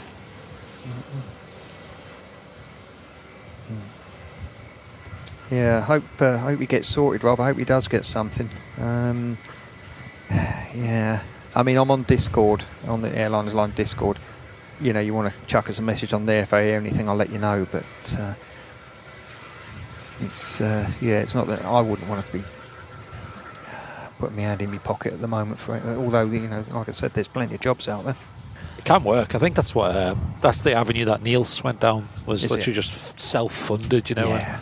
And you have to really love aviation to do that as well. Yes. Yeah, he was working like 3-4 jobs, wasn't he? Yeah. Yeah, crazy. And for him, I think every time he was up in the little planes, he was really enjoying it. So that was like his hobby. And lo and behold, that becomes your job eventually. Yeah, I mean, in the old days, I did it modular. I did bit by bit, and then I got my CPL. I did instructing. Built my hours up, instructing, did my IR, and then thank God I got this sponsorship with Australis. I was one of 4 out of 450 put in for it. But up to that point, I'd paid everything had been paid for. Whereas the sponsorships, they pay the lot. In the old days, most people went down the instructor's route because the airlines wouldn't touch you until you'd got a load of hours. You get a load of hours instructing. And then you'd go at somewhere like Eastern or Flybe or Gilair or whatever. You fly turboprop for a few years, and you'd fly turboprop for a few years, and then you'd get the hours up and the commercial experience, and then you'd go on the jets. It was unheard of doing all your flight training, walking out with 200 hours and walking straight into the right-hand seat of a jet. It was just unheard of. None of the airlines would ever entertain it. But now it's the done thing. You pay your fortune, and 200 hours later, you're in the right hand seat of a fairly sizable jet.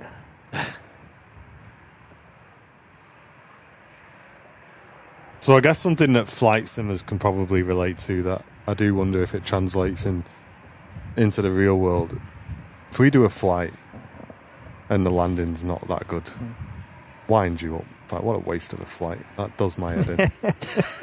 Do you ever get like a similar thing? Like if like, say for example, you've flown all the way from Egypt, and it's your turn to land at Manchester, and you don't do a good landing and you have to go home after. Does it do your head in all night? Yeah, it niggles you. You have a sense of pride in your job, and you have a professionalism where you want to do the best possible.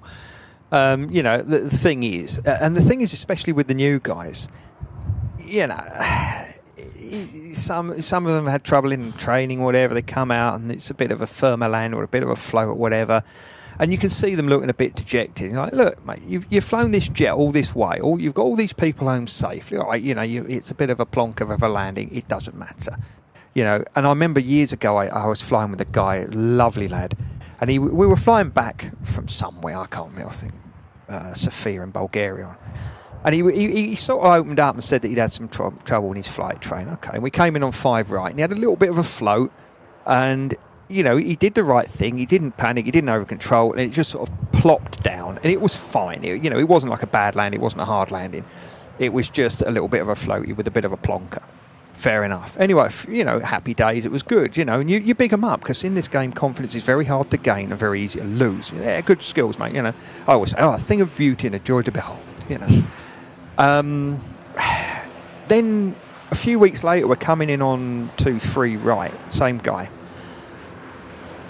and there was a bit of a crosswind coming over the terminal rather, and it was about 12 to 15, and we all know 290 12 to 15 it can be quite lumpy, and I'm like, are you sure you're happy? Yeah, I'm fine, I'm happy to have a go. And it was forecast to be a bit stronger, and I said, all right, if it goes over 20 I'll have to do it. If you're not happy at any point, just hand over, preferably above 500 feet. Anyway, we came in, and you could, and I'm looking at it, and I can see what's unfolding. The wind's over the tower, and there's a few little lumps and bumps, and that. He takes the autopilot out. And the first time I flew, he was over-controlling a little bit. He was a little bit over-controlling, rather than just sort of set a pitch, set a roll, bank, whatever, leave it. He was just trying to fly it a bit too much. This time he was more smoother. He was, more chilled. He was concentrating. You could tell he was working hard. And he flew it beautifully, and he absolutely greased it on. Nice. Absolutely greased it on. And we turned off here. And I remember looking over at him, he had this grin like a Cheshire cat on his face. And I just went, it feels good, doesn't it? He was like, yeah. Well, it was even like us when we greased it in the sim the other day, and we were both like, yeah. I mean, now he's up for his command, so he'll be a great captain. Nice. Wow. I mean, that Qatar there just did a excellent job. If that Qatar was my landing, I'd have my face stuck right out the window. Absolutely greased it down onto 05. But chat, that's going to complete the stream for today. I hope you've enjoyed your time with us, and huge thanks as always to Captain Mark Thanks for having me. joining us for the insight on today's show as well. And we have got plenty of videos coming in the next few weeks on the YouTube channel, so make sure you get involved and get a comment on those. And the next show will be Smithy on Friday. Matt Ledge.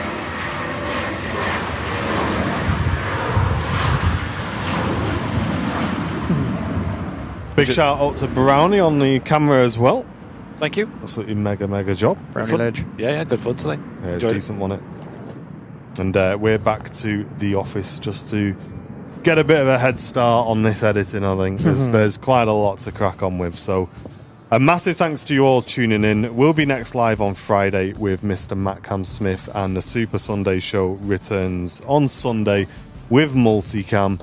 However, if it's 05s, we may have Matt over on Southside, so keep an eye on that chat. But from all of us here at Airliners Live, thank you very much for watching. Have a great rest of your week, and we'll see you on Friday. Take it easy, guys. Bye. See ya.